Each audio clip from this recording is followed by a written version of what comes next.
Number one అంటారు. అసలైన number one Gurukashi university. Tech Madhu alias Kumaraswamy. Tech Madhu అనగానే ఒకసారి పీపుల్స్ వార్ గ్రూప్లో అవ్వచ్చు లేదా పోలీస్ అధికారుల్లో ఒక చిన్న ఉలిక్కిపాటు ఉంటుంది. ఎందుకంటే అప్పట్లో మావోయిస్టు పార్టీకి అంటే పీపుల్స్ వార్ గ్రూప్కి ఆయుధాలు సరఫరా అనేది చైనా, నేపాల్, ఎల్టీటీ దగ్గర నుంచి వచ్చేవని ఒక ఆరోపణ ఉండేది. అందుకు దేశ సరిహద్దులు ఎక్కువ భద్రత కట్టు చేయడం, వాళ్ళకి ఆయుధాలు అదేవిధంగా ఆక్సిజన్ లాంటి డబ్బు రాకుండా పోలీసులు చాలా కట్టుదిట్టమైన ఏర్పాటు చేశారు. అయినా సరే మావోయిస్టు పార్టీకి అత్యంత ఆధునిక ఆయుధాలు చేతులు కనబడేవి, రాకెట్ లాంచర్లు కనబడేవి, గ్రానైట్లు కనబడేవి. ఇవన్నీ ఎక్కడి నుంచి వస్తాయా అనే ఆలోచన పడిన పోలీసులకి మహబూబ్నగర్ జిల్లా నల్లమల ఫారెస్ట్లో ఒక డంప్ దొరకడంతో వాళ్ళు ఉలిక్కిపడ్డారు. అప్పట్లో మహబూబ్నగర్ జిల్లా ఎస్పీగా పనిచేస్తున్న కొత్తకోట శ్రీనివాసరెడ్డి గారి సారథ్యంలో జరిగిన కూంబింగ్లో ఆ డంప్ రావడంతో పోలీసులతో పాటు అసలు సెంట్రల్లో ఉన్న వాళ్ళు ఐబీ వాళ్ళు కూడా ఒక్కసారి ఉలిక్కిపడ్డారు. ఇంత డంపు, ఇంత భారీ స్థాయిలో, ఇంత రాకెట్ లాంచర్లు, ఇంత ఎక్విప్మెంట్ ఎక్కడి నుంచి వస్తుంది వీళ్ళకండి? వాళ్ళు వెరిఫై చేస్తే అందులో ఒక పెద్ద కర్మాగారమే బయటపడింది. దాంతో పోలీసులు మరొకసారి టెన్షన్ పడ్డారు. ఇంత కర్మాగారం వచ్చిందంటే ఇంత మెటీరియల్ ఎక్కడి నుంచి వస్తుంది, దీనికి ఇంత తెలివితేటలు ఎవరి దగ్గర ఉన్నాయి అని ఆలోచన చేస్తే వాళ్ళకి చాలా అంశాలు బయటపడ్డాయి. 3 రాష్ట్రాల్లో మెటీరియల్ తయారు చేసి ఆ 3 రాష్ట్రాల మెటీరియల్ నల్లమల్ల ఫారెస్ట్కి డంప్ చేయడం, అక్కడ అసెంబ్లింగ్ చేయడం, తిరిగి ఏ ప్రాంతాలకు కావాల్సిన వాళ్ళకి తీసుకెళ్ళడం అనేది బయటపడింది. ఇంత పక్కా వ్యూహంతో ఇంత మెటీరియల్ తయారు చేసే అంత టెక్నాలజీ ఉన్న ఎవరున్నారు వీళ్ళ దగ్గర అని వెరిఫై చేస్తే ఒక వ్యక్తి పేరు బయటపడింది. ఆ వ్యక్తి పేరే కుమారస్వామి, వరంగల్ జిల్లా కే సముద్రం. అసలు ఎవరి కుమారస్వామి అని వెరిఫై చేస్తున్న పోలీస్ అధికారులు అప్పుడు ఒక సిట్ ఏర్పాటు చేశారు. ఈ సిట్ ఏర్పాటు చేయడం అప్పుడులో ఉన్న సిట్ ఆఫీసర్ జి శ్రీనివాస్ గారితో పాటు మరికొంతమంది అధికారులందరూ కూడా ఆ వ్యక్తి కోసం గాలిస్తే ఆయన కోసం చెన్నై, నాగ్పూర్, షోలాపూర్, నాసిక్ ఇన్ని ప్రాంతాలు తిరిగితే ఆ వ్యక్తి రూపురేఖలు తెలిసాయి.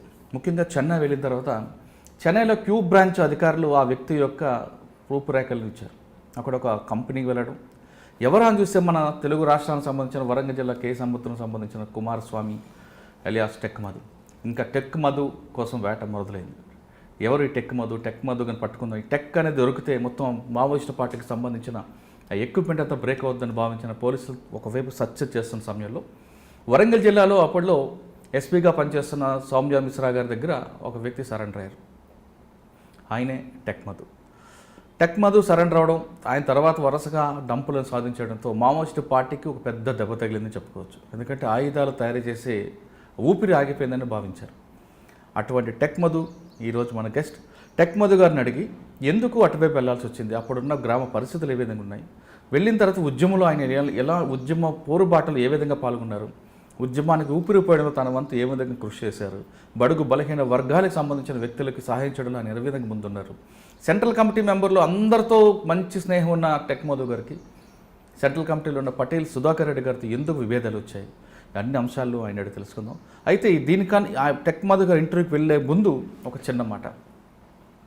ఈ ఇంటర్వ్యూ యొక్క ముఖ్య ఉద్దేశం రాబోయే తరం ఎవరు కూడా ఉద్యమం వెళ్ళాలని కానీ ప్రోత్సహించడం కానీ, అదేవిధంగా పార్టీని కించపరిచే విధంగా కానీ, పార్టీ యొక్క ఊపిరిని తగ్గించాలనే ఉద్దేశం కానీ ఇంటర్వ్యూ ఉద్దేశం కాదు. ఎవరి ఉద్దేశాలు వాళ్ళకు ఉంటాయి, కానీ ఎవరి అభిప్రాయాలు వాళ్ళకు అనుగుణంగా వెళ్ళాలి, పరిస్థితులు ఏ విధంగా ఉండేవి, గతంలో ఇప్పుడు ఉండేది ఇప్పుడు ఎలాగ ఉన్న ఉద్దేశం చెప్పడమే ఈ ఇంటర్వ్యూ యొక్క ముఖ్య ఉద్దేశం.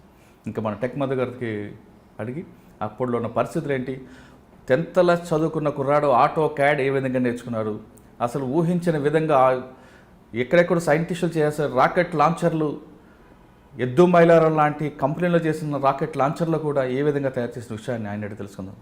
మధు గారు నమస్తే. నమస్తే అండి. మీ సరెండర్ అప్పుడు నేను ఇప్పుడు ఒక ఛానల్లో ఉన్నానండి. అసలు పోలీసులు ముందు కొత్తకోట శ్రీనివాసరెడ్డి గారి టైంలో డంప్ జరగడం అప్పుడు పెద్ద సంచలనం అండి. మాకు రోజు అదే పని. ఎవరి టెక్ మధు, ఎవరి కుమారస్వామి, ఎవరి శ్రీనివాసరెడ్డి, ఇన్ని పేర్లు కనిపించింది. మీ ఫోటో కోసం నేను ప్రత్యక్షంగా మీ ఊరు అన్నీ తిరిగా. అంత ఇంట్రెస్ట్ ఉండేది.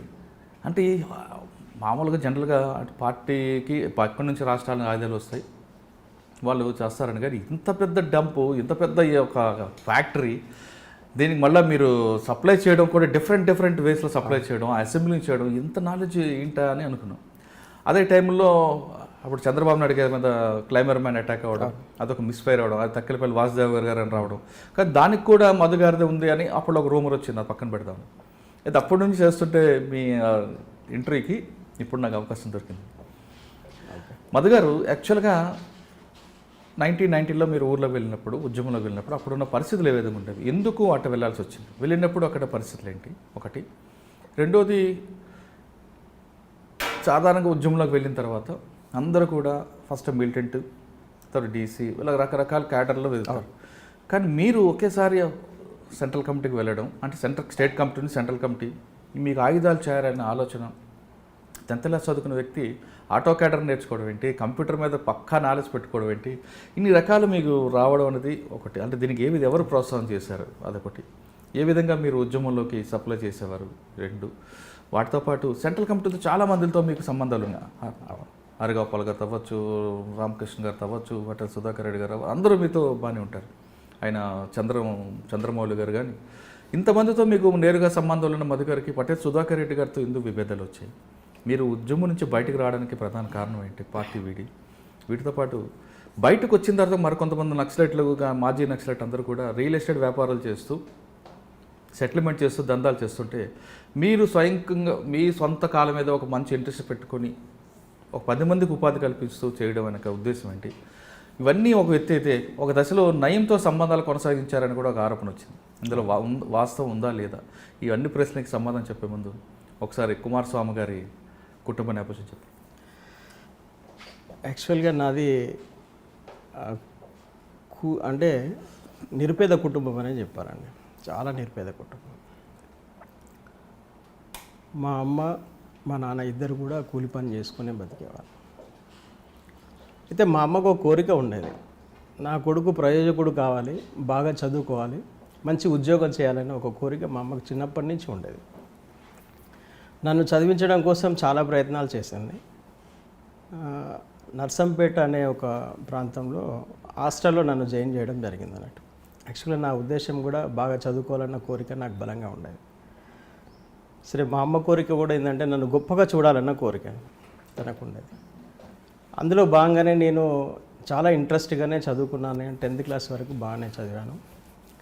నేను చదువుతున్న క్రమంలో మా హాస్టల్కు రాడికల్ స్టూడెంట్స్ వచ్చేవాళ్ళు అన్నట్టు. వాళ్ళు వచ్చి అక్కడున్న విద్యార్థులను అందరినీ అంటే వాళ్ళతో పాటు నేను కూడా అందరం కూర్చొని వాళ్ళ పాటలు వింటూ, వాళ్ళ మాటలు వింటూ దానికి ఏదో బాగా ఇన్స్పైర్ అయిపోయాం. చిన్న వయసు అప్పుడు నాకు తెలిసి 14 సంవత్సరాలు ఇట్లా ఉంటాయి. 10th క్లాస్ అంటే 14-15 సంవత్సరాలు. ఆ క్రమంలోనే అది ఒక హీరోయిజం లాగా అనిపించింది మాకు ఆ సాంగ్స్. ఆ తర్వాత వరంగల్లో రైతు కూలి మహాసభలు జరిగినప్పుడు మా హాస్టల్ నుంచి ఒక టీమ్గా మేము ఒక 20 మంది పిల్లలం అలా వెళ్ళామన్నట్టు. అక్కడ గద్దర్ పాటలు ఇవన్నీ చూసి, ఆ ప్రజలను అదంతా చూసి ఇదేదో అద్భుతంగా ఉందని చెప్పేసి మేము ఫీల్ అయ్యాం. కానీ మాకు దాని వెనుక ఏముందనే విషయం మాకు అప్పుడు తెలియదు మాకు. కానీ అదొక ఉత్సాహం, అవునండి, ఒక ఉద్రేకమైనటువంటి ఆ పాటలు అవన్నీ విని మేము ఇన్స్పైర్ అయ్యాం. చాలామంది కూడా ఇదేదో బాగుంది అని చెప్పేసి అట్లా అనుకున్నామే తప్ప దీనివల్ల ఒక మార్పు తీసుకురావాలి, దానికోసం మనం లైఫ్నే సాక్రిఫై చేయాలని అట్లాంటి ఆలోచన ఆ రోజు లేదు. కానీ ఆ ఇన్స్పిరేషన్ మాత్రము మా మైండ్లో ఉంది. అది ఇదేదో జరుగుతుంది, ఏదో చేస్తున్నారు అనేది ఉంది. అయితే మా దగ్గరికి ఆర్గనైజర్స్ వచ్చి ఎవ్రీ వీక్ ఎవ్రీ మంత్ అట్లా హాస్టల్కి వచ్చేసి మీటింగ్ పెట్టేవాళ్ళు. మీటింగ్ పెట్టేసి అప్పుడు చిన్నగా రాజకీయాలు చెప్పడం మొదలుపెట్టారు. ఫస్ట్ పాటలు పాడేవాళ్ళు, దాని తర్వాత కొన్ని జోక్స్ అట్లాంటివన్నీ వేసిన తర్వాత మేము ఏకాగ్రతగా వింటున్న టైంలో రాజకీయాలు చెప్పేవాళ్ళు అన్నట్టు. అంటే సొసైటీ అంటే ఏంటిది, సొసైటీలో భూస్వాములు ఎలా ఉంటారు, కూలీలు ఎలా ఉంటారు, ఇటువంటి రాజకీయాలు అని చెప్పేవాళ్ళు అన్నట్టు. ఒకవైపు నా స్టడీ కొనసాగుతూనే ఉంది, మరోవైపు ఇవి కూడా మైండ్లోకి రావడం జరిగింది. అయితే నాకు ఒకటి ఏంటంటే, నేను ఇక్కడికి నర్సంపేటకు వచ్చింది, హాస్టల్లో ఉన్నది ఎందుకంటే నేను చదువుకొని నేను గొప్పవాడిని కావడం కోసం వచ్చాను. తర్వాత 10th ఈ క్రమంలో ఈ రాజకీయాలు కూడా నా మైండ్లోకి రావడం జరిగింది. సరే 10th అయిపోయిన తర్వాత నేను మళ్ళీ మా కేసముద్రం వెళ్ళిపోయాను. కేసముద్రంలో మళ్ళీ ఒక సంవత్సరము నేను అక్కడే నెక్స్ట్ ఇయర్ నేను ఇంటర్ చేయడం కోసము హైదరాబాద్ రావాలి. కానీ మా అమ్మ దగ్గర ఏంటంటే నన్ను ఇక్కడ హైదరాబాద్ పంపించి చదివించడానికి కావాల్సినంత స్తోమత లేదు. లేకపోయేసరికి ఒక 1 year నేను 10th class ఆపేసి కేసముద్రంలో గుమాస్తా పని చేశాను. అక్కడ గుమస్తా పని చేసిన నాకేంటంటే ఇంకా చదువుకోవాలి, అసలు ఏంటి నేను చదువు ఆపడం ఏంటి నేను అనేది నాకు మైండ్లో బాగా ఉండేది. ఓకే. తర్వాత ఒక మిత్రుడు ఏమన్నాడంటే హైదరాబాద్ వెళ్ళి పని చేసుకుంటూ చదువుకునే అవకాశం ఉంది, నువ్వు దాన్ని ఎందుకు వినియోగించుకోకూడదు అని చెప్పేసి ఒక మిత్రుడు చెప్పాడు అన్నట్టు. అప్పటికి అతను హైదరాబాద్లో ఉన్నాడు ఇక్కడ. సరే అతని సహాయం నుంచి నేను ఇక్కడ హైదరాబాద్కి వచ్చేసి హైదరాబాద్లో గాంధీనగర్ ఇండస్ట్రియల్ ఏరియాలో అది ఈపీఈ హైడ్రాలిక్ ఎయిర్ ప్రైవేట్ లిమిటెడ్ అనే కంపెనీలో నేను హెల్పర్గా జాయిన్ అయ్యాను. జాయిన్ అయ్యి సిటీ కాలేజీలో అప్లై చేశాను ఇంటర్ కోసం. సిటీ కాలేజీలో సీట్ వచ్చింది. ఫస్ట్ ఇయర్లో జాయిన్ అయ్యాను. కంపెనీలో పనిచేస్తున్నాను. ఆ కంపెనీలో పనిచేస్తున్నటువంటి క్రమంలో నాకేంటంటే అక్కడ పెద్ద పెద్ద ఇంజనీర్స్ వచ్చేవారు. ఆ కంపెనీ జర్మనీ కొలాబరేషన్తో ఏర్పడ్డటువంటి కంపెనీ అది.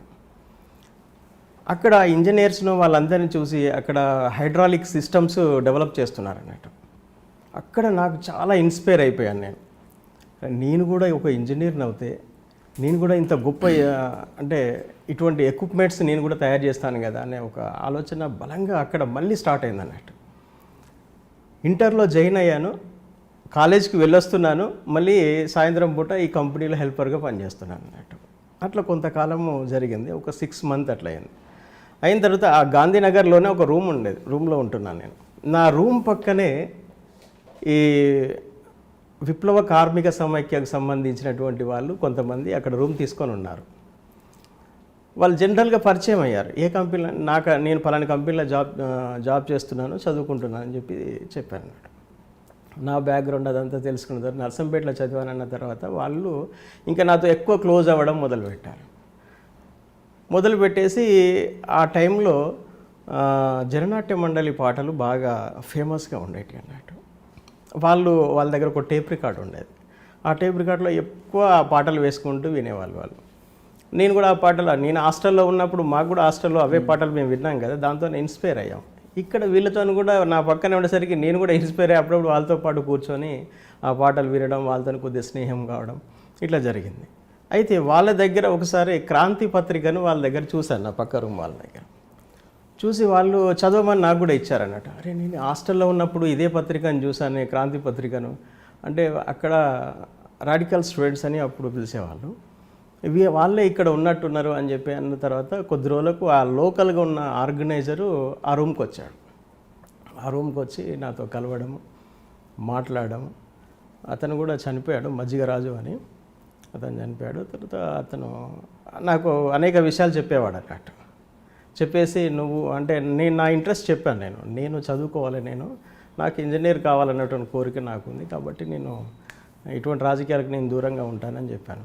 చెప్పేప్పుడు అతనేమన్నాడంటే నీ లైఫ్, నువ్వు ఇంజనీర్ అయితే నీ లైఫ్, నీ కుటుంబం లైఫ్ బాగుపడుతుంది. కానీ నీలాంటి వాళ్ళు ఈ సొసైటీలో చాలామంది ఉన్నారు, వాళ్ళ లైఫ్ చేంజ్ చేయడం కోసం నీలాంటి వాడిని అవసరం ఉంది. నీలాంటి తల్లి, ఇప్పుడు నీకు ఒక తల్లి, అప్పటికి మా నాన్న చనిపోయాడు, ఒక 2 years అట్లా అవుతుంది, 3 years. నీ తల్లి, నీ చెల్లె వీళ్ళందరూ ఉన్నారు. అట్లాంటి కొడుకులు లేని తల్లులు చాలామంది ఉన్నారు, అన్నయ్యలు లేని చెల్లెలు చాలామంది ఉన్నారు. తర్వాత ఎటువంటి సౌకర్యం లేకుండా, ఎటువంటి ఉపాధి లేకుండా చాలా ఇబ్బందులు పడుతున్నటువంటి వాళ్ళు కొన్ని కోట్ల మంది ఉన్నారు. నీలాంటి వాళ్ళు, చదువుకున్న వాళ్ళు, ఇంట్రెస్ట్ ఉన్న వాళ్ళు ఉద్యమంలోకి వస్తే వీళ్ళందరికీ నువ్వు మేలు చేసిన వాడిని అవుతావు కదా, నీ కుటుంబం కూడా అందులో సంతోషంగా ఉంటుంది కదా అని చెప్పేసి అట్లా మోటివేట్ చేయడం అనేది జరిగింది. సరే నాకు అప్పుడు ఒక పక్కన నేను మంచి ఇంజనీర్ని కావాలన్న కళ నాకు ఉండేది, మా అమ్మ కోరిక కూడా అదే ఉండేది. అది నెరవేర్చాలన్న బలమైన ఆశయంతోనే నేను హైదరాబాద్ వచ్చాను. యాక్చువల్గా ఇక్కడికి వచ్చిన తర్వాత కూడా కంపెనీలో కూడా నేను చాలా కష్టపడి పనిచేసేవాడిని. నాకంటే సీనియర్స్ ఉండేవాళ్ళు, వాళ్ళకంటే కూడా ఎఫిషియెంట్గా నేను బాగా వర్క్ చేసేవాడిని అన్నట్టు. చాలా స్కిల్గా నా వర్క్ని చూసి కంపెనీ మేనేజ్మెంటు చాలా అబ్బురపడేది అన్నట్టు. ఈ అబ్బాయిలో చాలా స్కిల్స్ ఉన్నాయి, అని చెప్పేసి చాలా ఇన్స్పైర్ అయ్యారు వాళ్ళు కూడా. ఇన్స్పైర్ అయ్యి నన్ను ఫిట్టర్స్ సెక్షన్ సపరేట్గా ఉంటుంది అన్నట్టు. నేను హెల్పర్నైనా ఆ ఫిట్టర్లు పనిచేసే దగ్గర నన్ను వేశారన్నట్టు. వేసేసి అక్కడ వాళ్ళతో పాటు నేను వర్క్ చేసేవాడిని. మా సీనియర్ ఫిట్టర్స్ కూడా అంత స్కిల్తో వర్క్ చేసేవాళ్ళు కాదు, నేను అట్లా అంత కష్టపడి పని చేసేవాడిని. ఎందుకంటే నాకు ఆ ఇంట్రెస్ట్, నాకు అది నేను ఫ్యాషన్, అది నేను ఒక మంచి ఇంజనీర్ని కావాలి, ఏదో ఒకటి అంటే నా చదువు అయితే లేదు, తక్కువ ఉంది, ఇంటర్ ఫస్ట్ ఇయర్లో ఉన్నాను నేను. అయినా నేను పనిలో మాత్రం చాలా ఇంట్రెస్ట్ ఉండేవాడిని అన్నట్టు. ఆ కోరిక నాకు చిన్నప్పటి నుంచే ఉంది కాబట్టి అట్లా నేను వచ్చాను. ఈ క్రమంలో ఈ మజ్జిగరాజు ఎవరైతే ఆర్గనైజర్ ఉన్నాడో ఈయన డే బై డే కంపల్సరీ రూమ్కి వచ్చేవాడు అన్నట్టు. అట్లా వచ్చేసి మళ్ళీ నా మైండ్ను ఇటు విప్లవం వైపు ఆకర్షించేలాగా మోటివేట్ చేయడం జరిగింది. తర్వాత 1990లో కొత్తగా ఇక్కడ దళాలు ఏర్పాటు చేస్తున్నారు. ఇది రంగారెడ్డి జిల్లాలో, వికారాబాద్, తాండూరు అటు సైడ్. అతను ఏం చేశాడంటే కొంతమంది క్యాడర్ను రిక్రూట్ చేసి పంపించేటువంటి ఒక ప్రోగ్రాం అప్పుడు సిటీ కమిటీ తీసుకుందన్నట్టు. దాంట్లో నేను ఒకవైపు ఈ వర్క్ చేసుకుంటూనే ఉద్యమంలోకి ఆ మాటలకు తర్వాత ఆ పాటలకు దానికి ఆకర్షించబడి ఉన్నాను కాబట్టి ఆయన ఏమన్నాడంటే, నువ్వు ఇక్కడ ఏదైతే నువ్వు గొప్ప సైంటిస్ట్ కావాలని నువ్వు అనుకుంటున్నావు, అంటే గొప్ప ఇంజనీర్ని కావాలని నువ్వు అనుకుంటున్నావో, పార్టీలో కూడా అటువంటి అవకాశాలు ఉంటాయి నీకు. మన పార్టీకి కూడా కావాలి కదా, ఇంజనీర్స్ అవసరం ఉంటారు, సైంటిస్టులు అవసరం ఉంటారు, డాక్టర్స్ అవసరం ఉంటారు, వీళ్ళందరూ పార్టీకి అవసరం ఉంటారు, నువ్వు అందులో ఎందుకు నువ్వు పనిచేయకూడదని అట్లా మోటివేట్ చేశాడు. అయితే అప్పుడు నాకేమనిపించింది అంటే, బయట నేను ఎట్లాగో నన్ను చదివించి నేను ఇంజనీర్ను చేసేటువంటి కెపాసిటీ మా అమ్మకైతే ఎట్లాగూ లేదు, కాబట్టి పార్టీలోకి వెళ్తే నేను అట్లా అవుతానేమో అన్న ఉద్దేశం నుంచి నేను రియల్గా అక్కడ నేను పార్టీలోకి వెళ్ళాలనే ఆలోచన నాకు అక్కడ వచ్చింది. నాకు ఫుల్ టైమ్గా పనిచేయాలని. అంతకుముందు అయితే నా సెల్ఫ్ నేను ఎట్లా సస్టైన్ కావాలి ఈ సొసైటీలో అనేది ఆలోచన ఉంది తప్ప పార్టీలకు వెళ్ళాలి ఆలోచన అనేది లేదు. ఎప్పుడైతే ఇతను నా మైండ్ని ఇట్లా మోటివేట్ చేశాడో, అరే బయట ఉంటే రియల్ కదా నేను కాలేకపోతానేమో, ఇదే హెల్పర్గా ఇట్లాగానే ఉంటానేమో, పార్టీలోకి వెళ్తే నిజంగా నేను గొప్పవాడిని కావచ్చు అన్న ఉద్దేశం నాకు వచ్చాను. నేను గొప్పవాడిని అయితే పార్టీకి ఉపయోగపడుతుంది, అల్టిమేట్గా ప్రజలకు ఉపయోగపడుతుంది, దాంట్లో నా కుటుంబం కూడా ఉంటుందన్న ఆలోచన నాకు ఆ రోజు ఉంది. అది అట్లా నేను వెళ్ళాను. అంతకు మించి ఇంకా వేరే ఇంకా బలమైన కోరికలు కానీ ఇంకేం లేవు. ఓకే, మీరు మజ్జిగరాజు గారి మోటివేషన్తో పార్టీ వైపు మీరు అడుగులు వేశారు. ఫస్ట్ మీకు వికారాబాద్లో ట్రైనింగ్ అయినట్టుంది, వికారాబాద్ తట్టేపల్లి ఫారెస్ట్ అనుకుంటారు. ఓకే, అక్కడ దళంలో వెళ్ళిన తర్వాత మీరు మొట్టమొదటి చేసిన ఆపరేషన్? అక్కడికి వెళ్ళిన తర్వాత మేము గ్రామాలు తిరుగుతూ ప్రజల్ని చైతన్యవంతం చేసేటువంటి ప్రోగ్రాం పెట్టుకున్నాము. అయితే అప్పటికి అక్కడ ఒక పెద్ద సమస్య ఉంది అన్నట్టు. వంజర వడ్డీ వ్యాపారులది చాలా సీరియస్ సమస్య ఉంది. వికారాబాదు, తాండూరు, పరిగి, ధారూరు ఈ ప్రాంతంలో చాలా సీరియస్ సమస్య అన్నట్టు. ప్రజలు ఎక్కడ పోయినా వంజర వడ్డీ వ్యాపారుల చేత చాలా పీడింపబడుతున్నారు. అది చాలా సీరియస్ సమస్య ఉంది. ప్రతి వాళ్ళకి అక్కడ భూమి ఉంటుంది, కాకపోతే అక్కడ ఓన్లీ జొన్నలు మాత్రమే పండిస్తారు, ఎక్కువ అపరాలు పండిస్తారు కొన్ని, అంతకు మించి ఇంకా వ్యాపార పంటలు అంటూ ఏం వేయరు. అక్కడ చాలా వెనుకబడిన ప్రాంతము, నీటి వసతులు కూడా పెద్దగా ఉండవు. అక్కడ వంజర వడ్డీ వ్యాపారులు చాలా ఈజీగా వచ్చేసి వాళ్ళకు పంటల సీజన్లో ఒక 100 రూపాయలు ఇస్తారు, 3 నెలల తర్వాత దానికి 20 రూపాయలు 30 రూపాయలు అట్లా వడ్డీ తీసుకుంటారు. అది చాలా సీరియస్ సమస్యగా ఉంది. ఆ టైంలో మేము ప్రజల్లో చాలా పెద్ద ఎత్తున పోరాటం చేసి దాని మీద అక్కడ ప్రజల్ని దానికి వ్యతిరేకంగా ఉద్యమం చేసే విధంగా చేసామన్నట్టు. అంటే ఫస్ట్ చేయడమేనా, లేదంటే వడ్డీ వ్యాపారస్తులను బెదిరించడం వాళ్ళకి? ఎస్, అంటే ఇక్కడ ఒకటి ఏంటంటే ఫస్ట్ మేము అదే చేసాము, మేము ప్రజల్ని చైతన్యవంతులు చేసాము, దానికి వ్యతిరేకంగా పోరాటం చేసాము. కాకపోతే మేము చేసిన తర్వాత వెంటనే వడ్డీ వ్యాపారులందరూ ఏమైపోయారంటే అంత ఒక్కసారి వాళ్ళ ఇచ్చిన అమౌంట్ను రిటర్న్ తీసుకోవడానికి ప్రజల మీద తీవ్రమైనటువంటి ఒత్తిడి చేయడం మొదలుపెట్టారన్నట్టు. మాకు వడ్డీ వ్యాపారులతో సంబంధాలు ఉండేటివి కావు, వాళ్ళని ఎప్పుడు మేము కలవలేదు, మాట్లాడలేదు. ప్రజల్ని చైతన్యవంతులు చేయడం వరకే చేశాము. ఈ సమస్య ప్రజల్ని బాగా ఇన్స్పైర్ చేసింది. తర్వాత మేము కొంతమందికి వార్నింగ్లు ఇవ్వడం వల్ల కొన్ని గ్రామాలు వదిలిపెట్టిపోయారన్నట్టు. అయితే దాంట్లో కొంతమంది వడ్డీలు బాగా ఇచ్చినటువంటి వాళ్ళు, అటువంటి వాళ్ళు ప్రజల్ని పోలీసుల సహాయంతో, అక్కడ ఉన్నటువంటి పెదందారుల సహాయంతో వాళ్ళను బాగా ప్రెజర్ గురి చేయడము, వాళ్ళని హెరాస్మెంట్ చేయడము ఇవన్నీ చేశారన్నట్టు. చేస్తే అప్పుడు ఆ టైంలో మేము ఒక చిట్యాల అనే ఒక ఊర్లో అన్నట్టు, ఆ ఊర్లో ఒక వంజరవడ్డీ వ్యాపారిని చంపడం అనేది జరిగింది. అది దాని తర్వాత అక్కడి నుంచి వంజరవడ్డీ వ్యాపారులంతా పారిపోయారు, ఇచ్చిన డబ్బులు వదిలిపెట్టి పారిపోయారు. దాని తర్వాత ప్రజలలో వాళ్ళు చాలా సంతోషంగా ఫీల్ అయ్యారు. కానీ నెక్స్ట్ వాళ్ళ క్రాప్ వచ్చేసరికి వాళ్ళకు డబ్బులు ఇచ్చేవాడు ఎవరు లేడు.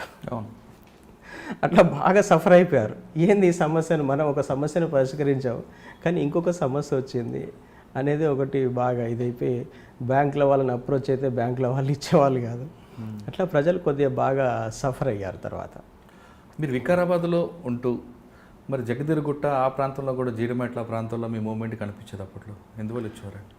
జగదీరుగుట్ట, జీడిమెట్ల ఇది నేను ఇండస్ట్రియల్ ఏరియాలో అప్పుడు మజ్జిగరాజుతో పరిచయం ఏర్పడ్డ తర్వాత కార్మికులలో పనిచేయాలని ఒక ఆలోచన ఉంది కదా. ఆ టైంలో కార్మికుల్ని మోటివేట్ చేయాలి, చేసేసి విప్లవ కార్మికులుగా వాళ్ళని మార్చాలన్న ఒక టాస్క్ అక్కడ తీసుకోవడం జరిగింది. మజ్జిగరాజు తర్వాత అప్పుడు ఈయన విశ్వనాథ్ అని ఉండే, బెంజమిన్ పేరుతో తిరిగేవాడు ఆయన, తర్వాత ఇంకొక రవణ అని, సురేష్ అని, వాళ్ళందరూ, తర్వాత మదన్ అని సిటీలో జిల్లా కమిటీలో ఉండేవాళ్ళు వీళ్ళంతా. అయితే అక్కడ కార్మికులను అంటే విప్లవ పార్టీలోకి తీసుకురావడం కోసం అని చెప్పేసి మేము చాలా కంపెనీలలో వెళ్ళి పనిచేయాల్సి వచ్చింది. అప్పుడు ఆర్గనైజేషన్ ఎలా చేసేవాళ్ళం అంటే ప్రతి కంపెనీలోకి మేమే వర్కర్స్గా వెళ్ళేవాళ్ళం, దాంట్లోకి వెళ్ళేసి కార్మికులతో పరిచయాలు పెంచుకొని అట్లా వాళ్ళు ఒక 10 మంది కనుక పరిచయం అయిపోతే వాళ్ళతో ఒక చిన్న యూనిట్ విప్లవ కార్మిక సమైక్య అని చెప్పి దానికి ఒక పేరు పెట్టేసి ఒక యూనిట్ అట్లా స్టార్ట్ చేసేవాళ్ళం. అట్లా నేను జగదీరుగుట్ట, తర్వాత జీడిమెట్ల, బొల్లారము, గాంధీనగరు, తర్వాత మెడ్చెలు, ఈ ఏరియాలో మొత్తం నేను మా ఆర్గనైజర్ కింద, అంటే మజ్జిగరాజు ఆర్గనైజర్గా ఉండేవాడు. ఆ ఏరియాలో బాగా తిరిగి కార్మికులను ఐక్యత చేయడం కోసం ప్రయత్నం చేశాను. ఈ క్రమంలో నేను చాలా కంపెనీలలో నేను పనిచేశాను. అట్లా నేను ఎక్కువగా చాలా కంపెనీలోకి వెళ్ళినప్పుడు నేను 2 యాంగిల్లో పనిచేసేవాడిని. ఒకటి, ఈ కంపెనీలో అసలు టెక్నాలజీ ఏముంది అప్పుడే నేను బాగా అబ్జర్వ్ చేసేవాడిని. ప్రతి దగ్గర నేను వెళ్ళడం కంపెనీలో పనిచేసి బతకడం కోసం కాదు కదా, నేను కార్మికులను కలవడం కోసం వెళ్తున్నా. సరే, మజ్జిగరాజు ఏం చెప్పాడు నాకు, మన పార్టీకి కూడా మంచి ఇంజనీర్స్ అవసరం ఉన్నారు, ఫ్యూచర్లో మీరందరూ అక్కడికి వెళ్తారన్నారు కదా, అసలు ఏం అవసరం ఉంటుంది, అసలు ఈ మిషన్లన్నీ ఎలాగా ఆపరేట్ అవుతున్నాయి, ఎట్లా ఉత్పత్తి చేస్తున్నారు, దాని మీద నేను ఎక్కువగా స్టడీ కూడా చేసేవాడిని అన్నట్టు. అట్లా 2 విధాలుగా నాకు, ఎందుకంటే నా మనసులో నేను ఒక ఇంజనీర్ని కావాలన్న కోరిక బలంగా ఉంది కదా, ఆ కోరికను రేపు పొద్దుగాల నేను తీర్చుకోబోతున్నాను పార్టీలో. దానికోసం బేసిక్గా నాకు ఏం కావాలనేది ప్రతి కంపెనీలోకి వెళ్ళినప్పుడు ఇది ఈ యాంగిల్లో కూడా నేను అబ్జర్వ్ చేసేవానండి. ఏ మిషన్ ఎలా పనిచేస్తుంది, కార్మికులు ఎలా పనిచేస్తున్నారు, ఇట్లా కూడా ఆలోచన చేసేవాడిని. అట్లా నేను ఈ మెడ్చల్, ఈ చుట్టుపక్కల ప్రాంతాల్లో బాగా తిరిగి చాలా కంపెనీలో పనిచేశాను. అప్పుడు జగదీరుగుట్ట బేస్గా ఉండేవాడిని అక్కడ. మరి మీరు ఆ టైంలో ఒకవైపు మీకు కావాల్సిన టెక్నాలజీ నేర్చుకోవడం, ఇంకోవైపు ఉద్యమానికి సంబంధించిన వాళ్ళని మోటివేట్ చేయడం కదా. మరి జగదీరుగుట్టలో మీరు ఒక బస్సు తగలపెట్టారు, ఎందువల్ల అండి? అసలు యాక్చువల్గా అప్పుడు బస్సును ఈ విధ్వంసాలు చేయడం అనే విషయం మీద నాకు పెద్దగా క్లారిటీ లేదండి. అసలు ఎందుకు చేస్తున్నామని కూడా నాకు పెద్ద ఆలోచన లేదు. అయితే ఆ టైంలో బాల్నగర్లో ఒక కంపెనీలో, విజయ్ ఎలక్ట్రికల్లో కొంతమంది 10-12 మందిని అరెస్ట్ చేశారు. అదే క్రమంలో ఇంకొకటి ఎక్కడనో ఎన్కౌంటర్ అయింది అన్నట్టు. ఈ రెండింటికి నిరసనగా ఒక బస్సును, అప్పుడు పేపర్ స్టేట్మెంట్స్ ఇవన్నీ ఇస్తే కూడా ఎక్కడ కూడా మా డిమాండ్స్ వచ్చేటి కావన్నట్టు. దానికి నిరసనగా ఏదన్నా ఒక విధ్వంసం చేయాలన్న ఆలోచనతో అప్పుడు కమిటీ ఒక తీర్మానం చేసి జగదీరుగుట్టలు, ఎందుకంటే ఈ బాల్నగర్ చుట్టుపక్కల ప్రాంతాల్లో నివసిస్తున్న వాళ్ళందరూ కూడా విజయ్ ఎలక్ట్రికల్ ఆ ప్రభావం ఎఫెక్ట్ ఉంటుంది అన్నట్టు. అక్కడ విజయ్ ఎలక్ట్రికల్లో మాది అప్పుడు విప్లవ కార్మిక సమైక్య చాలా బలంగా పనిచేసింది తెలుసు. కాబట్టి వాళ్లకు మద్దతుగా మేము అక్కడ ఒక బస్సు కాలబెట్టడం అనేది జరిగింది దాంట్లో. అయితే నాకు అప్పుడు పెద్దగా ఇది ఏం జరుగుతుందో ఏందో నాకు తెలిసేది కాదు. రమ్మంటే చూడడం కోసం వెళ్ళాను. అయితే అక్కడ వేరే టీం ఉంది, వాళ్ళందరూ కూడా దాంట్లో ఒక్కొక్కరికి ఒక్కొక్క వర్క్ ఉందన్నట్టు. నాకేంటంటే నేను సైకిల్ పట్టుకొని నేను నిలబడ్డాను అంత ఊరికేనే. నేను అప్పుడు చిన్నవానిగా నాకు పెద్దగా ఈ అసలు మనం చేయాల్సింది వేరే పని కదా, ఇదేదో చేస్తున్నారు. నాకు ఈ చంపడాలు కొట్టడాలు అంటే నాకు కొంచెం ఎందుకు అంత ఇంట్రెస్ట్ ఉండేది కాదు, ఎందుకంటే నా ఆలోచన వేరే కదా నాకు. కాబట్టి నేను అక్కడ నిలబడి వాళ్ళు చేస్తుంటే నేను అది చూశాను, దగ్గరగా ఉండే చూశాను. కాకపోతే వాళ్ళు దాని ఇద్దరు ముగ్గురు, ఒకరు వాటర్ డీజిల్ ట్యాంక్ పగలగొట్టారు, ఒకరు రాళ్ళు విసిరారు, ఇదంతా చేసిన తర్వాత నాకు సైకిల్ ఉండేది అప్పుడు. ఆ సైకిల్ పట్టుకొని ఒక అతను వచ్చేసి ఆయన పికప్ చేసుకొని వెళ్ళాలన్నట్టు. నేను వీళ్ళంతా ఇన్సిడెంట్ చేస్తుంటే నేను పక్కన నిల్చోవాలి. వీళ్ళు మొత్తం ఈ బస్సును కాలబెట్టేది కూడా అయిపోయిన తర్వాత అతను వచ్చేసి నా సైకిల్ ఎక్కుతాడు, నేను అతన్ని తీసుకొని వెళ్ళాను. అట్లా ఒక 5 మంది టీం అయితే 5 మందికి 5 సైకిళ్ళు, వీళ్ళని ఎస్కేప్ చేయడానికి 5 మంది ఉండాలి. అట్లా ఆ టీంలో నేను ఉన్నాను. అసలు ఏం జరుగుతుందో నాకు కూడా తెలిసేది కాదు. అంటే ఆ రోజు బస్సు తగలబెట్టారు, వచ్చిన వ్యక్తిని మీరు పికప్ చేసి ఎక్కడో షెల్టర్ తీసుకెళ్ళి ఉంటారు. అసలు నెక్స్ట్ డే పేపర్లో బస్సు దగ్ధం వచ్చి ఉంటుంది. చూడగానే మీకు ఏమనిపించింది, అరే ఇదేంట్రా ఇదంతా అనుకోలేదు? అసలు నాకు ఒక రకమైనటువంటి ఇదేనండి, ఏంటి మనం తగలబెట్టాము, దానివల్ల ఏం ఎఫెక్ట్ వచ్చింది అనేది న్యూస్ అయితే వచ్చింది, న్యూస్ కవర్ అయితే అయింది, కానీ దానివల్ల ఏం వస్తుంది అనేది నాకు అసలు ఏం జరుగుతుంది, నెక్స్ట్ ఏం జరుగుతుందో తెలుసుకోవాలని ఆతృత ఉండేది అన్నట్టు. ఒక 10 రోజుల తర్వాత అక్కడ విజయ్ ఎలక్ట్రికల్ అరెస్ట్ అయిన 12 మంది రిలీజ్ అయ్యి బయటకు వచ్చారు. అప్పుడు మా ఆర్గనైజర్ చెప్పింది ఏంటంటే, మనం ఈ బస్సు కాలబెట్టి మనం ఎక్స్పోజ్ చేశాం కాబట్టి వాళ్ళకు బెయిల్ వచ్చింది, బయటకు వచ్చారు అని చెప్పి అన్నారు అన్నట్టు. అయితే అప్పుడు ఒక చిన్న డిస్కషన్ కూడా చేశాను నేను.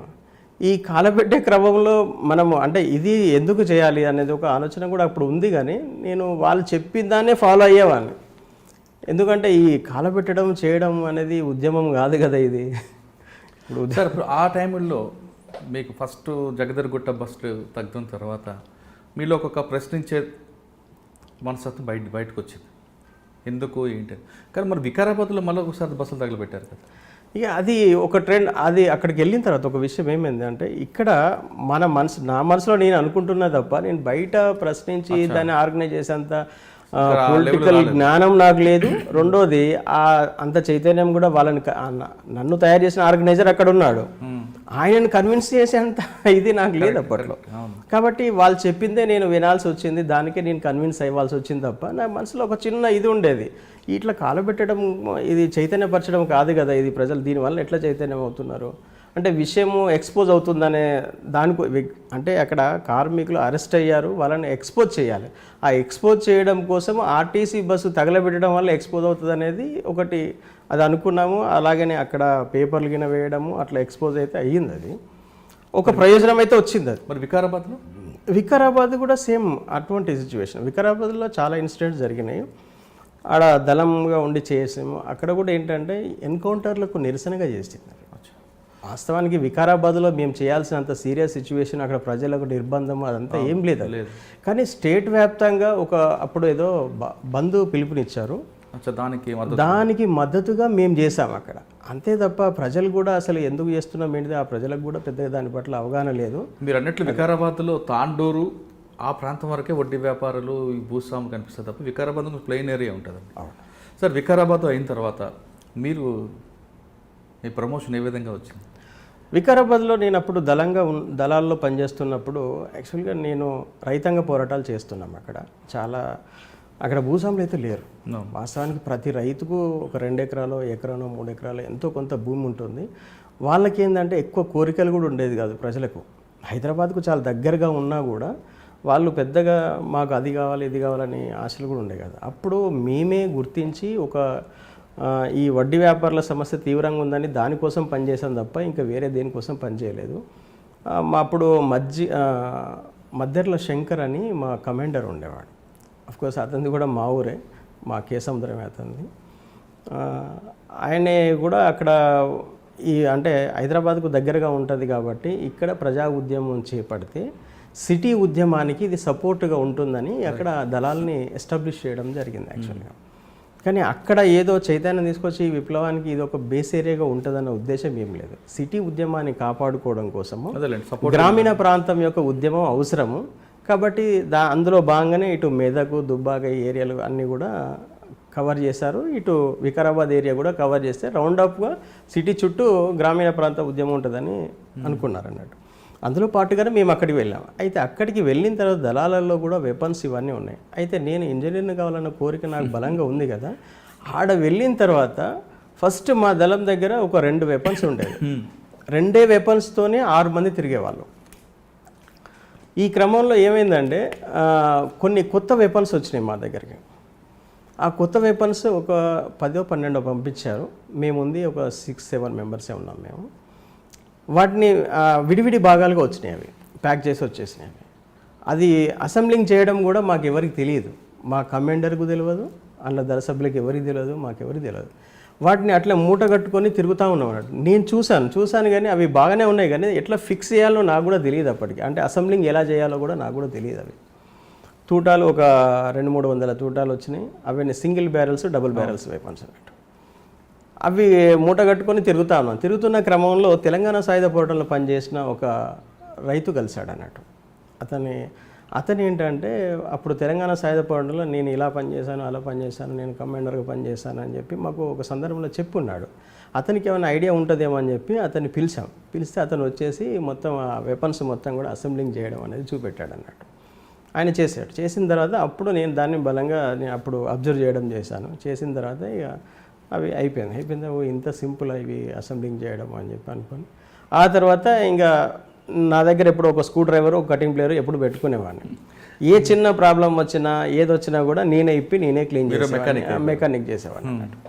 అట్లా దాని మీద ఇంకా కొంచెం నాకు ఇంట్రెస్ట్ పెరిగింది. అయితే వాటిని అసలు ఈ వెపన్లో ఏముందో ఇప్పి చూడాలని చెప్పి అనుకొని మొత్తం ఒకసారి వెపన్ను అందరూ కూర్చొని సైలెంట్గా ఎవరి పని వాళ్ళు చేసుకుంటున్నారు. నేను టక్క స్క్రూ డ్రైవర్ పెట్టి మొత్తం వెపన్ అన్నీ ఇప్పి పడేసిన తర్వాత అప్పుడు మా కమాండర్ చూసి అన్న ఏం చేస్తున్నావు అన్న అని చెప్పన్నాడు. అంటే లోపల ఏముందో చూద్దామని చెప్తున్నా. అంటే అరే నువ్వు అట్లా చెప్తే మళ్ళీ దాన్ని పెట్టడం రాకపోతే అన్న నేను అన్నీ బాగా గుర్తుపెట్టుకొని చేస్తున్నాను, నేను ఎలా ఫిట్ చేసినా మళ్ళీ అలాగే ఫిట్ చేస్తాను, ఒకసారి ఫిట్ చేసి చూద్దామన్నాడు అన్నట్టు.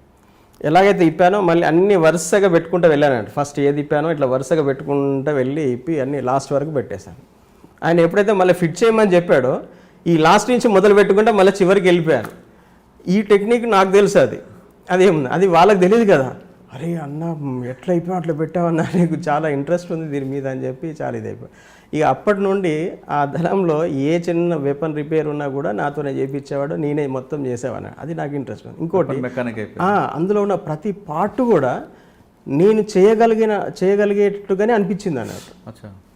ఇదన్నీ కూడా నేను తయారు చేయగలుగుతా కదా, ఏంటి ఇవి మనం ఎందుకు చేయలేమనే ఆలోచన నాకు బాగా వచ్చింది అన్నట్టు. ఒక సందర్భంలో ఏమైందంటే మేము ఒక భూస్వామిని శిక్షిస్తున్న క్రమంలో మా దళ సభ్యుడు ఏం చేశాడు, వెపన్తో ఇట్లా గట్టిగా వేసి గుద్దేశాడు అన్నట్టు. ఆ బట్టుకును బ్యారెల్కు మధ్యలో బ్రేక్ అయిపోయింది. బ్రేక్ అయిపోయి ఆ టైల్ అని ఉంటుంది అన్నట్టు, బాడీకును చెక్కకు ఫిట్ చేసే టైల్ ఉంటుంది, అది మొత్తం బ్రేక్ అయ్యి ఇరిగిపోయింది అన్నట్టు.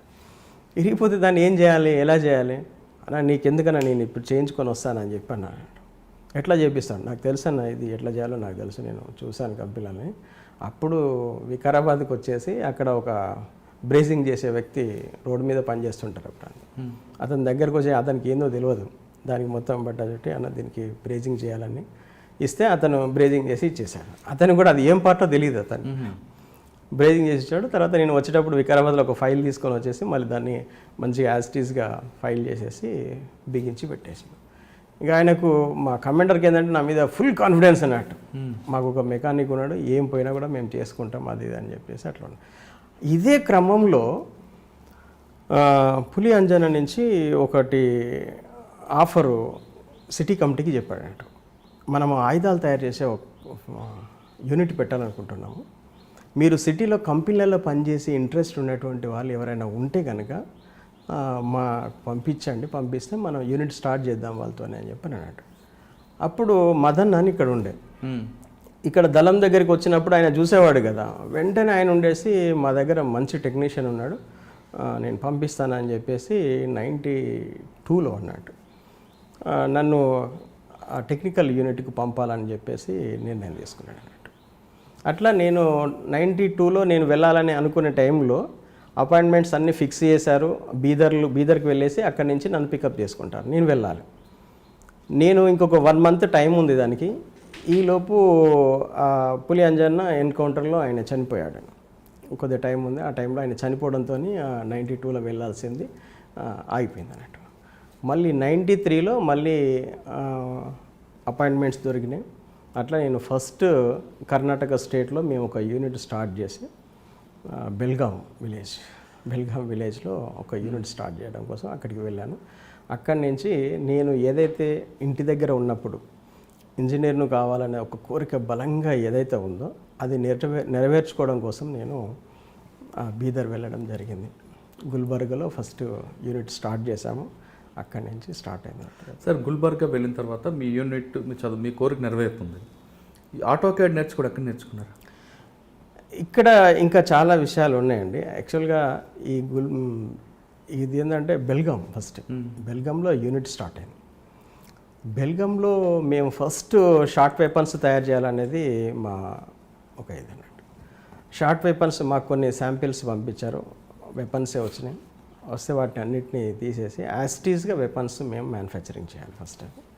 అట్లా కొన్ని బెల్గాంలో ఒక 10-15 షార్ట్ వెపన్స్ రెడీ చేసాం. దాంట్లో నాతో పాటు ఇంకొక అతను ఉండేవాడు.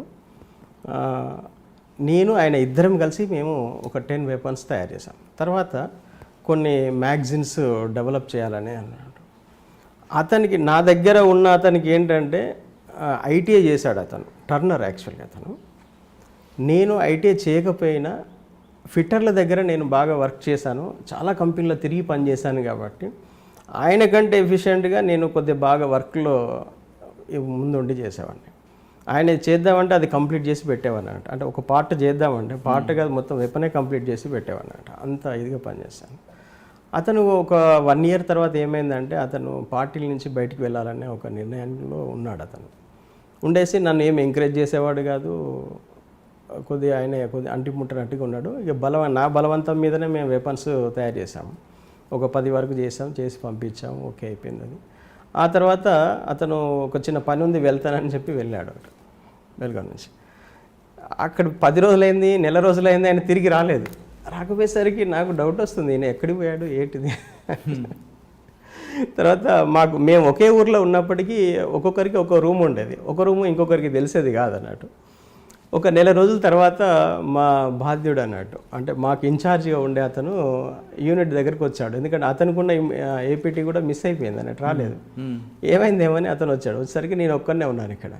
ఏంది అన్నయ్య వాడంటే ఆయన నెల అవుతుందన్న, లేదు బయటికి వెళ్ళిపోయాడు, ఇంతవరకు రాలేదు, ఏమైనా పని మీద వెళ్ళాడేమో అనుకుంటున్నాను అంటే లేదు ఇక నువ్వు అన్నీ సర్దేసుకో ఇక్కడి నుంచి అని చెప్పేసి ఆ నుంచి మేము సర్దుకొని వెళ్ళిపోయాం అన్నట్టు. వీళ్ళు అక్కడి నుంచి జబల్పూర్ వెళ్ళిపోయాం.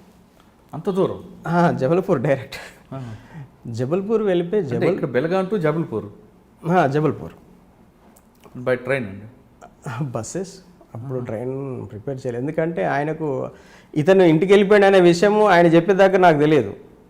ఆయన వచ్చేసి వెంటనే బట్టలకి అన్ని సర్దు వేసుకో మనం వెళ్ళిపోదామని చెప్పి అన్నాడు అన్నట్టు. అంటే ఎందుకన్నా అంటే నేను తర్వాత చెప్తాను, నువ్వైతే ముందుగా రెడీగా అంటే రెడీ. వెంటనే బస్ స్టాండ్కి వెళ్ళాం, బస్ ఎక్కాం.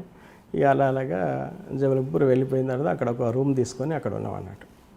ఉన్న తర్వాత అసలు ఏం జరిగిందన్న, ఎందుకంటే ఇంకా నువ్వు అదంతా మర్చిపో, ఆయన అసలు ఇంటికి పోవాలనే ఆలోచన ఉంది ఆయనకు, నీకు చెప్పకుండా వెళ్ళిపోయాడు, మాకు కూడా ఏం ఇంటిమేషన్ లేదు, కాకపోతే ఆయన మనకు ద్రోహం చేసేంత సీరియస్గా అయితే లేడు, ఎక్కడో పోయి బతుకుతున్నాడు అని చెప్పి అనుకున్నాడు అన్నట్టు. వాస్తవానికి ఈరోజు కూడా ఆయన సరెండర్ అవ్వలేదు. ఆయన ఈరోజు కూడా సరెండర్ అవ్వలేదు. ఎక్కడో మహేష్ అని, అక్కడ మేము మహేష్ అని పిలిచేవాళ్ళం అతన్ని. సరెండర్ అవ్వలేదు, ఎక్కడో పోయి మామూలుగా బతుకుతూ ఉన్నాడు అన్నట్టు.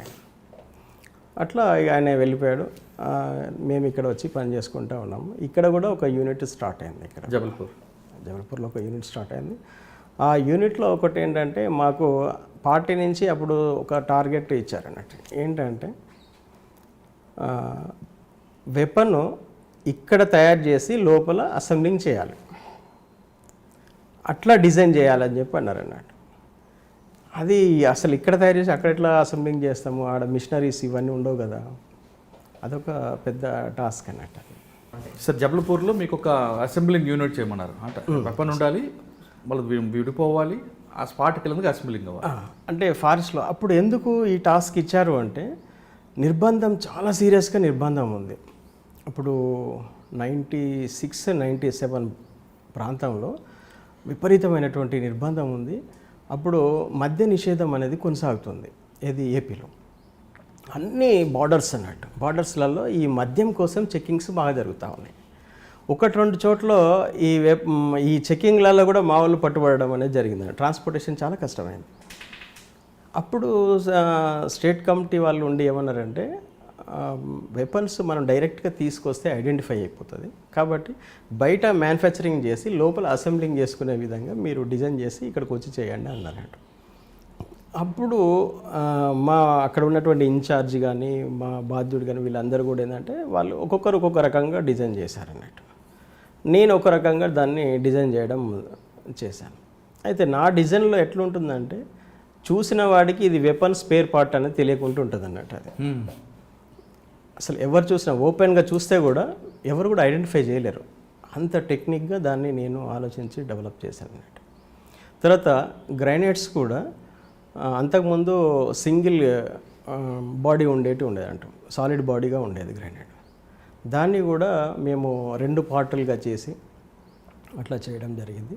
స్పేర్ పార్ట్స్ సంబంధించిన డైస్ కొన్ని మేము ఇక్కడే ప్రిపేర్ చేసి లోపలికి పంపించడము, అట్లా ఒక 1-2 ఇయర్స్ రీసెర్చ్ వర్క్ మీద మేము బాగా వర్క్ చేసాం అన్నట్టు జబల్పూర్లో. అది చూసారండి మీ తర్వాత దొరికినప్పుడు అవి చుచ్చుపుడిలాగా ఉండేది.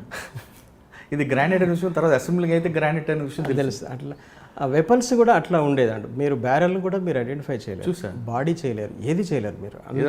నల్లా పైప్ లాగా ఒక పైప్ పంపించేవారు. అసలు డిపార్ట్మెంట్ వాళ్ళు కూడా మీకు తర్వాత క్రమంలో చెప్తాను నేను అది. అట్లా మేము ఆ ఒక 2 ఇయర్స్ 96 నుంచి 98 వరకు అన్నట్టు ఒక 3 ఇయర్స్ అంటే 3 ఇయర్స్ కంప్లీట్గా చేసినాం. 2-3 ఇయర్స్ ఈ రీసెర్చ్ వర్క్ మీదనే బాగా పనిచేసాం అన్నట్టు. ప్రతిదీ కూడా ఏంటంటే చాలా టెక్నికల్గా ఆలోచించాల్సి వచ్చేది అన్నట్టు. ఎందుకంటే సాధారణ వ్యక్తులు దాన్ని ఐడెంటిఫై చేయదు. ట్రాన్స్పోర్ట్ ఈజీగా తీసుకెళ్ళేటట్టు ఉండాలి. మళ్ళీ అప్పుడు ఇంతకుముందు వ్యక్తులుగా ఏదైనా తీసుకెళ్తే కంపల్సరీ బస్సులలో చెక్ చేస్తున్నారు, ఏది మద్యం సీసాల కోసం. మద్య నిషేధం ఉంది ఆ టైంలో, కాబట్టి ప్రతి బస్సు ప్రతి బ్యాగును చెక్ చేస్తున్నారు. కాబట్టి మనం ఇట్లా క్యారీ చేయడం అనేది చాలా కష్టమవుతుంది. కాబట్టి ట్రాన్స్పోర్ట్లో చేయాలి. మనం ట్రాన్స్పోర్ట్లో చేస్తే ఒక్కోసారి ట్రాన్స్పోర్ట్ బ్రేక్ అయిపోతుంది, వాళ్ళు అటు ఇటు పడేస్తూ ఉంటారు. పడేసినప్పుడు ఆ ప్యాకింగ్ బ్రేక్ అయిపోతే అది బయటపడే అవకాశం ఉంటుంది. అప్పుడు కూడా వానికి అర్థం కావద్దు అది ఏంటిది అనేది.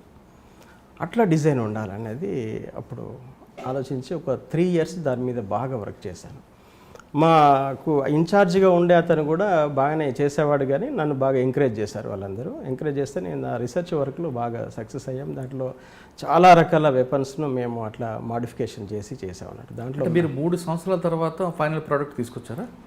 ప్రొడక్ట్ ఎప్పుడు ప్రొడక్ట్ కూడా ఒకవైపు నడుస్తూనే ఉంటుంది, రీసెర్చ్ వర్క్. అంటే నా స్పెషల్గా ఏంటంటే నన్ను ఆ రీసెర్చ్ కోసమే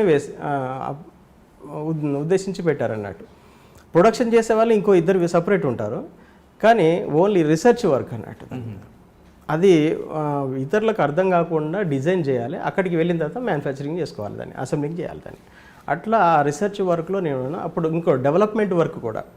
అప్పుడు మేము మ్యాగజైన్లు తయారు చేసుకునే వాళ్ళము, స్టెన్ గన్ తయారు చేసాము, తర్వాత పిస్టల్స్ తయారు చేసాము, సింగిల్ బ్యారెల్ వెపన్స్ తయారు చేసాము, అట్లానే రైఫిల్స్ కూడా మేము చేసాము. అయితే ఇక్కడ మాకు ఈ వెపన్స్ను డెవలప్ చేసుకుంటూనే ఇది ఒక రీసెర్చ్ వర్క్ అన్నట్టు. ఇది ప్రొడక్షన్ రీసెర్చ్ చేస్తున్న టైంలో AK-47 గురించి ఎందుకు ఫెయిల్ అవ్వాల్సి వచ్చింది? సార్ దీంట్లో AK-47 అనేది బ్యారెల్ గ్రూస్తో ఉంటుంది. ఇప్పుడు రైఫిల్స్లో కూడా మీరు రెడీ చేశారు కదా?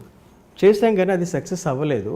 దానికి కొంచెం ఎక్విప్మెంట్స్ వేరే అవసరం ఉండేనట్టు. అయితే అప్పుడు మేముందంటే జనరల్గా మా దగ్గర లేత్ మిషన్స్, మిల్లింగ్ మిషన్స్ ఇవే ఉండేవి. వాటితోనే అంత గ్రూస్ వేసే అంత ఇది మాకు లేదు. అయితే అప్పటికి ఏదంటే గ్రూస్ వేయాలంటే దానికి కొంచెం మేము ట్రయల్స్ రన్ వేసాం కానీ అంత ఎఫిషియెంట్గా గ్రూయింగ్ అనేది రాలేదు. లోపల దాని యొక్క ఫినిషింగ్ అనేది కంపల్సరీ అవసరం ఉంటుంది, కరెక్ట్గా పాయింట్ టు పాయింట్ ఉండాలన్నట్టు. ఇప్పుడు మీరు జబల్పూర్లో AK-47 కాకుండా మిగతా వెపన్స్ మీరు ప్రిపేర్ చేశారు, పిస్టల్స్ అవన్నీ కూడా ప్రాక్టికల్ చేసేవారు ఎక్కడైనా? లేదు, అంటే టౌన్లో మేము ఎప్పుడు కూడా వాటిని ఫైర్ చేసి చూడలేదు, కానీ దానికి మేము టెస్టింగ్ లోపల చేసాం. అంటే క్యాటరేజ్ని బట్టి మేము ఫైర్ చేస్తే అది శబ్దం వస్తుంది కాబట్టి మేము అది ఎక్స్పెరిమెంట్ మేము చేయలేదు. మాకు టెస్టింగ్ మెథడ్స్ ఉన్నాయి కొన్ని. ఒక వెపన్ కరెక్ట్గా పనిచేస్తుందా లేదా అంటే దానికి ఒక టెస్ట్ చేసుకోవడానికి టెక్నికల్ మెథడ్స్ దాన్ని మేము ఉపయోగించి చేసేవాళ్ళం. అట్లా మాకు ఇక్కడే అన్ని టెస్ట్ ఓకే అయిపోయిన తర్వాతనే మేము పంపిస్తాం. కాకపోతే క్యాటరేజ్ పెట్టి ఫైర్ చేయం, కానీ మిగతా అన్నీ ఉంటాయి అన్నట్టు. మామూలుగా చిన్నగా దాంట్లో ఇప్పుడు క్యాటరేజ్లో ఏముంటుంది అంటే బుల్లెట్లో ఏముంటుందంటే పైన బుల్లెట్ భాగం ఉంటుంది, తర్వాత దాంట్లో గన్ పౌడర్ ఉంటుంది. ఈ గన్ పౌడరు ఈ బుల్లెట్ 2 రిమూవ్ చేసేసి ప్రైమరీ కప్ అని బ్యాక్ సైడ్ ఉంటుంది అన్నట్టు. అంటే ఇగ్నిషన్ అక్కడి నుంచి స్టార్ట్ అవుతుంది. ఫైర్ చేసినప్పుడు ఆ ఇగ్నిషన్ మండి గన్ పౌడర్ని మండిస్తుంది, బుల్లెట్ బయటికి వెళ్తుంది అన్నట్టు. ఇది ప్రాసెస్, బుల్లెట్లో ఉండే ప్రాసెస్ ఇది. మేమేంటంటే ఈ ముందు భాగంలో ఉండేటిని రెండింటిని రిమూవ్ చేసేసి వెనక కొట్టినప్పుడు చిన్న శబ్దం వస్తుంది, చాలా తక్కువ శబ్దం వస్తుంది అన్నట్టు. ఆ శబ్దాన్ని కూడా మేమేంటంటే కొద్దిగా జనం ఎక్కువగా లేనప్పుడు, కొద్దిగా ఎవరు అంటే మినిమం ఒక 100 feet డిస్టెన్స్ ఎవరు ఉండరు అనుకున్నప్పుడు అప్పుడు మేము కొట్టేవాళ్ళం, ముందు చెక్ చేసుకొని కొట్టేవాళ్ళం అన్నట్టు. 1-2 ఫైర్ అయిపోయిందంటే ఆ లోపల ఉన్న స్ప్రింగ్స్ అవన్నీ కూడా పర్ఫెక్ట్గా పనిచేస్తున్నాయని అర్థం అన్నట్టు. అట్లా మేము టెస్ట్ చేసేవాళ్ళం. ఇంకొక మెథడ్ కూడా ఉండేది అన్నట్టు. బ్రీచ్ మీద 1 రూపీ కాయిన్, అంటే మినిమం అది ఒక 20 grams ఉండాలి ఏదైనా కాయిన్. ఆ కాయిన్ పెట్టేసి బ్రీచ్ మీద కాయిన్ పెట్టేసి మనము ఫైర్ చేసినప్పుడు పిన్ వచ్చి దానికి హైమర్ వచ్చి తగిలినప్పుడు అది మినిమం 7 feet హైట్ లేచిపోవాలి, అది ఎగిరిపోవాలి. ఎగిరిపోయినప్పుడు మేము వాడినటువంటి స్ప్రింగ్ పర్ఫెక్ట్గా పనిచేస్తుందని అర్థం అన్నట్టు, ఆ ఫోర్స్ అన్నట్టు. అట్లా కూడా చెక్ చేసాం. ఇది ఇంకా మాకు తర్వాత క్రమంలో ఇది తెలిసింది, ఇలా చేస్తే కూడా మనకు సరిపోతుందని చెప్పి అట్లా మేము అది మా ప్రయోగంలో మేము తెలుసుకున్నాం. సార్ ఇంత నాలెడ్జ్ ఎక్కడి నుంచి వచ్చిందంటే అంటే చూసి నేర్చుకున్నారా? ప్రాక్టికల్గా ఏం లేదు, ఎక్కడ చూసింది లేదు, ఎవరిని కాపీ కొట్టింది లేదు. అంటే దాని గురించి ఎక్కువగా థింక్ చేయడం అన్నట్టు. అంటే ఇప్పుడంటే సోషల్ మీడియా, అప్పుడు ఆ మీడియా కూడా లేదు కదా, అసలు ఏం లేదు, టెలిఫోన్స్ కూడా లేవు ఆ టైంలో. ఆ టైంలో ఏంటంటే దాని మీద ఎక్కువగా మేము శ్రద్ధ పెట్టేసి నేను థింక్ చేయడం వల్ల అది మేము అబ్జర్వ్ చేయడం జరిగింది. అది అంటే ఇప్పుడు ప్రైమరీ కప్ మేము ఫైర్ చేసినప్పుడు శబ్దం వస్తుంది. ఈ శబ్దాన్ని ఎవరైనా వింటే ఏంటిది అనేది ఒకటి సమస్య అన్నట్టు. దీన్ని అవాయిడ్ చేయడం కోసం ఏం చేయాలి, దీని ఫోర్స్ ఎలా తెలుసుకోవాలనుకున్నప్పుడు చిన్నగా ఒక బిల్ల పెట్టేసి మేము ఫైర్ చేస్తే ఎంత డిస్టెన్స్ వస్తుంది, మేము ప్రైమరీ కప్పును ఫైర్ చేసినప్పుడు వచ్చిన ఫోర్సు వెపన్ ఒకటి పెట్టి చేసినప్పుడు ఇది ఎంత హైట్ ఎగురుతుందని చూసాము. జస్ట్ ఐడియా, మా ఐడియా అన్నట్టు, ఆ ఫోర్స్ని తెలుసుకోవడం కోసం. ఇంకా టెక్నికల్ మెథడ్స్ చాలా ఉన్నాయి కానీ మాకు అప్పుడు అందుబాటులో ఏవి లేవు. మా సింపుల్గా సాధారణ ప్రజల్లో వాళ్ళకు ఉన్నటువంటి ఇన్స్ట్రుమెంట్లను దృష్టిలో పెట్టుకొని వాళ్ళు చెక్ చేసుకోవాలంటే ఎలాగంటే ఇట్లా మేము చెక్ చేసాం. చెక్ చేసినప్పుడు ఒరిజినల్ వెపన్ ఎంతైతే ఫోర్స్తో కొట్టిందో అదే ఫోర్స్ను మేము కైన్ పెట్టి చెక్ చేసి ఓకే అది కరెక్ట్గా వచ్చింది. సార్ అప్పుడు సౌండ్ ప్రూఫ్ వెపన్స్ కూడా తీసుకొచ్చేవారు కదా, దాన్ని మీరు లేదు సౌండ్ ప్రూఫ్ వెపన్స్ మా దగ్గర వరకు రాలేదు. అది చాలా అనంగా విన్నాను తప్ప మేమైతే చేయలేదు. అవి మాకు మీరు చేయలేదు కానీ బుల్లెట్ సౌండ్ రాకుండా కూడా టెక్ మధు గారు ఒక టెక్నిక్ యూజ్ చేయించారు. అంటే వెనక కొడుతున్నప్పుడు పిల్లో కానీ లేదా ఇంకో ఒక మెథడ్ పెట్టి దాని మీద ఫైర్ చేసే సౌండ్ రాదని చెప్పేవారని మీ సమకాలికలు చెప్తుంటారు. యాక్చువల్గా మేము అప్పుడు చేసింది ఇదే మెథడ్. యాక్చువల్గా మేము అంతకుముందు ఈ గన్ పౌడర్ తీసి ప్రొపెలెంట్ చేయాలనే ఐడియా కూడా మా వాళ్ళకు వచ్చేది కాదు. అది మేము అప్పుడు కూడా చెక్ చేయాలంటే వెపన్ బయటికి పంపించి అక్కడ ఫైర్ చేసి టెస్ట్ చేసాం. స్టార్టింగ్లో అసలు వెపన్ మేము తయారు చేసిన వెపన్ను ఇక్కడ ఆదిలాబాద్కు ఎక్కడికైనా తీసుకొచ్చి అక్కడ టెస్ట్ చేసి ఓకే అనుకుంటే ఆ ప్రొడక్షన్ అంతా అట్లా పంపించేవాళ్ళం. ఏదైనా మార్పులు ఉంటే మళ్ళీ చేసాం, అంత ఇది ఉండేది. తర్వాత క్రమంలో మేము గన్ పౌడర్ తీసేసి ఇవి చేసి కొద్దిగా అంత దాన్ని ఇది చేసాము.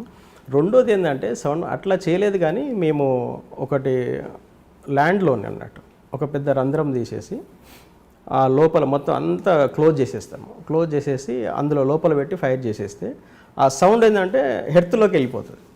అచ్చా, హెర్త్లోకి వెళ్ళిపోయినప్పుడు ఆ సౌండ్ అనేది బయటికి రాదు, టుపుక్మని సౌండ్ వస్తుంది తప్ప పెద్ద సౌండ్. ఎన్ని అడుగులు తీసేవారండి? అదే ఒక 4 feet 5 feet లోపలికి తీసేస్తే మొత్తం క్లోజ్ చేసేస్తాం అన్నట్టు. బయట ఎక్కడ ఉండదు, వెపన్ బ్యారెల్ పట్టేంతనే దానికి రంధ్రం ఉంటుంది. కాదండి, ఇప్పుడు మొత్తం హోల్ తీస్తారు, పైన మొత్తం క్లోజ్ చేస్తారు, కంప్లీట్ క్లోజ్ ఉండేసి లోపల ఇట్లా పెట్టి ఫైర్ చేస్తే ఆ సౌండ్ అంతా లోపలనే ఉంటుంది అన్నట్టు. దానివల్ల బయటికి తెలిసేది కాదు. అట్లా అంటే మా టెస్టింగ్లు రకరకాల డిఫరెంట్. ల్యాండ్ మైనర్స్ ఎలా చేసేవారు? ల్యాండ్ మైన్స్ అనేది ఆల్రెడీ అది చరిత్రలో ఉన్నాయి, అవి కొత్తగా మేము డిజైన్ చేసింది ఏమి లేవు. అవి క్లైమర్ మైన్స్ కూడా ఆల్రెడీ అన్నీ మిలిటరీలో ఉన్నాయి ఇవన్నీ. కాకపోతే ఏంటంటే మాకు అనుగుణంగా మేము ఎలా చేయాలనేది అట్లా ఆలోచించి పరిస్థితికి అనుగుణంగా చేసాం తప్ప.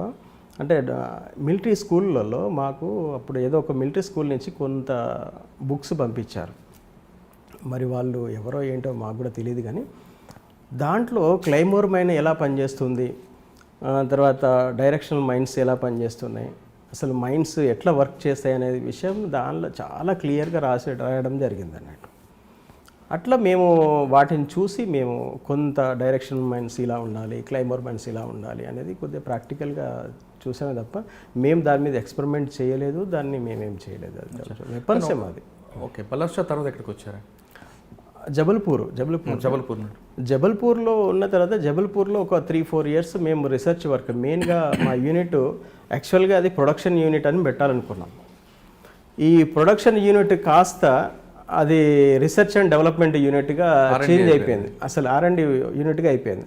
మా లీడర్షిప్ కూడా ఊహించలేదు అసలు ఇంత రీసెర్చ్ మేము అక్కడ చేస్తామని చెప్పేసి. ఏదో ప్రొడక్షన్ చేస్తూ ఏదో 1-2 డెవలప్మెంట్ అలా చేస్తాం, కానీ క్రమంగా మేము మా యూనిట్ కంప్లీట్గా రీసెర్చ్ అండ్ డెవలప్మెంట్ యూనిట్గానే ఉందన్నట్టు అది. సార్ మీరు జబల్పూర్ నుండి ఫీల్డ్ ఎక్స్పీరియన్స్ కోసం బయటకు వచ్చారంటున్నారు. అయితే ఈ క్రమంలో మీకు ఇంజనీరింగ్ చేయించాలి, మంచి చదివించాలనుకున్న మీ అమ్మగారిని చూడాలి కానీ లేదు పార్టీ అగ్రనేతల పరిచయాలు కానీ అప్పుడే పెరిగాయి? జబల్పూర్లో యాక్చువల్గా అప్పుడు మేము రీసెర్చ్ వర్క్లో ఉన్నాం కదా, అసలు నాకు ఏ ఆలోచన కూడా లేదన్నట్టు. కానీ సంబంధం చూడాలి అస్సలు ఏ ఆలోచన రాలేదు 24 అవర్స్. ఎందుకంటే నేను చిన్నగా ఉన్నప్పుడే నేను ఇంజనీర్ని కావాలన్న కోరిక నాకు బలంగా కసి ఉండేది కదా. ఇక్కడికి వచ్చినాక ఆ కసి అంతా తీర్చుకున్నాను అన్నట్టు. ప్రతి నిమిషము ప్రతి క్షణము నేను వెపన్స్ని ఎట్లా డెవలప్ చేయాలన్న ఆలోచనే నాకు ఉండేది తప్ప ఆ 4 ఇయర్స్ చాలా సీరియస్గా ఆలోచించేవాడిని. అంటే ఆ క్రమంలో మీకు సెంట్రల్ కమిటీ వాళ్ళు కానీ ఎవరైనా కనిపించేవారు, వాళ్ళ గైడెన్స్? నేను డైరెక్ట్గా వాళ్ళని కలిసేవాడిని కాదు, మాకు బాధ్యులు ఉంటారు, వాళ్ళు ఆ స్టెప్ వేరే ఉంటుంది. అది మా టెక్నికల్ యూనిట్ కాబట్టి మేము అక్కడ యూనిట్లో పనిచేసే వాళ్ళం ఎవరు వెళ్ళాం కాదు. మా యూనిట్కి ఇన్ఛార్జ్ ఉంటాడు, ఇతనే వెళ్ళేసి వాళ్ళని కలిసి డైరెక్షన్ తీసుకొని వచ్చేవాడు అన్నట్టు. అప్ టు డేట్ మాది రిపోర్ట్ వాళ్ళకి వెళ్తుంటే. అప్పుడులో పోలీసు ఇబ్బందులు లేవు అక్కడ జబల్పూర్లో? జబల్పూర్ లేదు, జబల్పూర్ ఓపెన్ ప్లేస్, అది ఓపెన్ ప్లేస్. తర్వాత మేము బయట అంత సొసైటీకి అర్థమయ్యేలాగా ఉండం కదా, అసలు మాది చాలా సీక్రెట్గా ఉంటుంది. నార్మల్ పీపుల్కి చూస్తే వీళ్ళు నార్మల్ ప్రజలేమో అనుకుంటారు తప్ప మేము ఇంత పెద్ద వ్యవస్థ నడబెట్టి నడిపిస్తున్నాం, ఇంత రీసెర్చ్ చేస్తున్నాం అనే విషయం ఎవరికి ఉండదు. అది ఓకే. మీకు ఫీల్డ్ ఎక్స్పీరియన్స్ కోసం ఎక్కడ పంపించారండి? అప్పుడు మేము ఒకటి ఏంటంటే ఇప్పటి 4-5 ఇయర్స్ అవుతుంది ఇక్కడికి వచ్చేసి. తర్వాత అసలు ఫీల్డ్లో కూడా అప్పటికి రిపేరింగ్స్ చాలా వెపన్స్ రిపేర్స్ ఉన్నాయి, వాటిని కూడా చేసే అవసరం ఉందని చెప్పి అన్నారు అన్నట్టు. తర్వాత నేను కూడా అప్పటికి ఏమైపోయిందంటే ఈ రీసెర్చ్లో ఒక 5 ఇయర్స్ బాగా వర్క్ చేసిన తర్వాత అసలు ఫీల్డ్లో అప్పటికి చాలా ఎన్కౌంటర్స్ జరుగుతూ ఉన్నాయి. అసలు ఎన్కౌంటర్ జరుగుతున్నాయి, ఏంటిది అసలు ఫీల్డ్లో ఇంత ఎన్కౌంటర్ జరుగుతున్నాయి, ఏం జరుగుతుంది ఫీల్డ్లో, ఒకసారి వెళ్ళొస్తే బాగుంటుంది అన్న ఆలోచనతోని కమిటీకి ఇన్ఫామ్ చేయడం జరిగింది అన్నట్టు. సరే వాళ్ళు ఏం చేశారంటే సరే అందరికీ ఒకసారి ఏర్పాటు చేద్దామని చెప్పేసి ఒక్కొక్కరిని ఒక్కొక్క ప్రాంతానికి పంపాలనుకున్నారు. మా యూనిట్లో మొత్తం ఒక 5 మెంబర్స్ ఉంటే కొంతమందిని దండకారణ్యం పంపించారు, కొంతమంది ఏపీ పంపించారు, నన్ను ఇటు నల్లమలకు పంపించారు అన్నట్టు. నల్లమలకు నేను వచ్చిన తర్వాత నేను అనుకున్నది ఏంటంటే వచ్చేటప్పుడు అన్నట్టు మేము ఒక 5 ఇయర్స్ ఇక్కడ వెపన్స్తో బాగా రీసెర్చ్ వర్క్లో ఉన్నాం కదా, ఇప్పుడు కొంచెం రిలాక్స్, అసలు ఫీల్డ్ ఎలా నడుస్తుంది, ఉద్యమం ఎలా నడుస్తుంది, ఆ ఉద్యమము అంటే ఇన్ని నష్టాలు జరుగుతున్నాయి కదా, ఏం చేస్తున్నారు, దీన్ని స్టడీ చేయాలనే ఉద్దేశం నుంచి నల్లమలకు వచ్చేసాను. మీరు జబల్పూర్ నుంచి నల్లమలకి ఎలాగొచ్చారు? బై ట్రైన్లో మేము అప్పుడు కర్నూలు దగ్గర మంత్రాలయం ఉండేది, జబల్పూర్ నుంచి డైరెక్ట్ ట్రైన్ ఉంది అక్కడికి. మంత్రాలయం వచ్చి మంత్రాలయంలో మాకు ఏపీటీ ఉంది, మంత్రాలయం నుంచి మహానందికి వచ్చాము, మహానంది నుంచి నల్లమల ఫారెస్ట్ కార్లో వెళ్ళిపోయాము. ఫస్ట్ టైం ఎక్కడ పోలీసు నిర్బంధం లేదు అప్పుడు? అంటే వేరే వాళ్ళకి ఎవరైనా ఉంటుందేమో కానీ మేము ఓపెన్గా పనిచేసే వాళ్ళం కదా, పెద్దగా మాకంత ఉండేది ఏం కాదు. ఎందుకంటే పోలీసు వాళ్ళు ఉన్నా కూడా వాళ్ళ పక్కనే కూర్చొని ప్రయాణం చేస్తుంటాం, ఎందుకంటే మేము ఎక్కడ ఎక్స్పోజ్ పర్సన్స్ కాదు ఏం కాదు కాబట్టి నాకు పెద్దగా. అటువంటి ఘటన మీకు ఎదురైందా పోలీసులతో పాటు జర్నీ చేసేది? చాలాసార్లు. అసలు మేము ఎక్కడైనా ఇల్లు తీసుకుంటే ఫస్ట్ డిపార్ట్మెంట్ వాళ్ళు ఎవరున్నారో చూసుకొని వాళ్ళ పక్కనే తీసుకుంటామని. ఎందుకంటే పక్కన ఉన్న వాళ్ళ మీద వాళ్ళకు అనుమానం రాదు.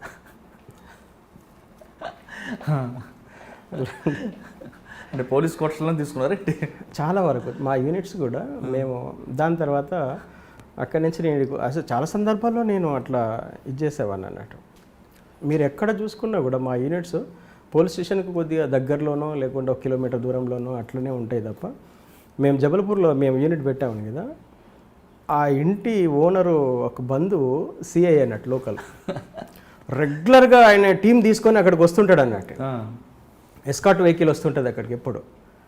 మా యూనిట్ ముందే ఉంటుంది అన్నట్టు, జస్ట్ ఒక 15-20 గజాల దూరంలో వాళ్ళ ఇల్లు. అతనిదే ఇల్లు మేము తీసుకున్నాం ఇక్కడ. వాళ్ళ బంధువు వాళ్ళ చిన్నమ్మ కొడుకు పెద్దమ్మ కొడుకు సిఐ అన్నట్టు. ఆయన రెగ్యులర్గా అడిగి వచ్చేవాడు అన్నట్టు. మేము కూడా వెళ్ళి ఆయనతో మాట్లాడేవాళ్ళం, మాట్లాడి ఎంత చేసేవాళ్ళం. మనకు పెద్దగా అనుమానం వచ్చేది కాదు, మేము కూడా ఇక్కడ అనుమానపడే విధంగా మేము ప్రవర్తించే వాళ్ళం కాదు. మన జబల్పూర్లో మహారాజా నల్లమల్లలో కూడా ఆ విధంగా పోలీసులతో స్నేహాలు ఉన్నాయా అప్పుడు? లేదు, అప్పటికి లేదు. నేను నల్లమల్లోకి వచ్చిన తర్వాత అట్లే నేను లోపలికి వచ్చిన తర్వాత నేను ఇక్కడ ఉన్నటువంటి నల్లమల్ల అప్పుడు కృష్ణ అని ఉండేవాడు ఇన్ఛార్జ్. ఆయన కృష్ణపట్టి ఏరియాలో పుట్టి మునిగి చనిపోయాడు. ఆయన అక్కడ ఇన్ఛార్జ్ ఉండి ఆయన కృష్ణ కలిసిన తర్వాత నేను ఆయనకు చెప్పాను, అన్న నేను ఒక 5 years అంటే నేను బాగా రీసెర్చ్ వర్క్లో ఉన్నాం కాబట్టి ఫీల్డ్ గురించి మాకేం తెలియదు, నేను ఫీల్డ్ను అంటే కొద్దిగా అధ్యయనం చేయాలనుకుంటున్నాను, అసలు ఏం జరుగుతుంది ఏంటి మూవ్మెంట్ ఎలా అవుతుందని చేయాలనుకుంటున్నాను, నాకు ఏదైనా దళంలో పనిచేస్తారు నేను అని చెప్పారు అన్నట్టు. అప్పుడు టైగర్ ప్రాజెక్టు దళంలో నాకు ప్లేస్మెంట్ కల్పిస్తే నేను అక్కడికి వెళ్ళాను. అక్కడ చాలా గ్రామాలు తిరిగిన తర్వాత మాకు రీసెర్చ్ వర్క్లు ఎట్లా ఉంటుందంటే పైన చూడడం అనేది ఏముండదు.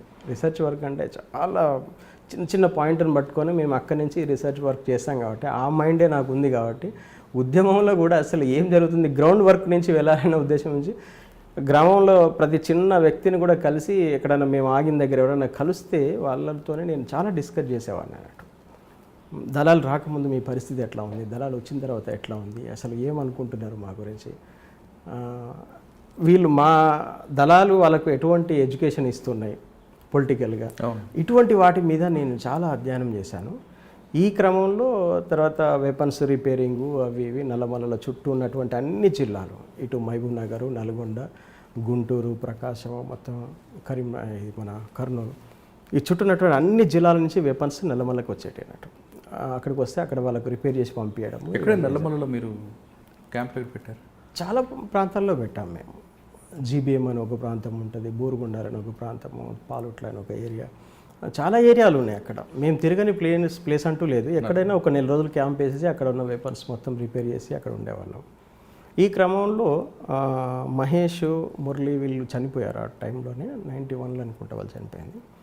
వాళ్ళు చనిపోయినప్పుడు అక్కడ నాయకత్వం ఎవరు లేరు. అప్పుడు గణపతి వచ్చాడు అక్కడికి. గణపతి నల్లమల్లకు వచ్చాడు అన్నట్టు.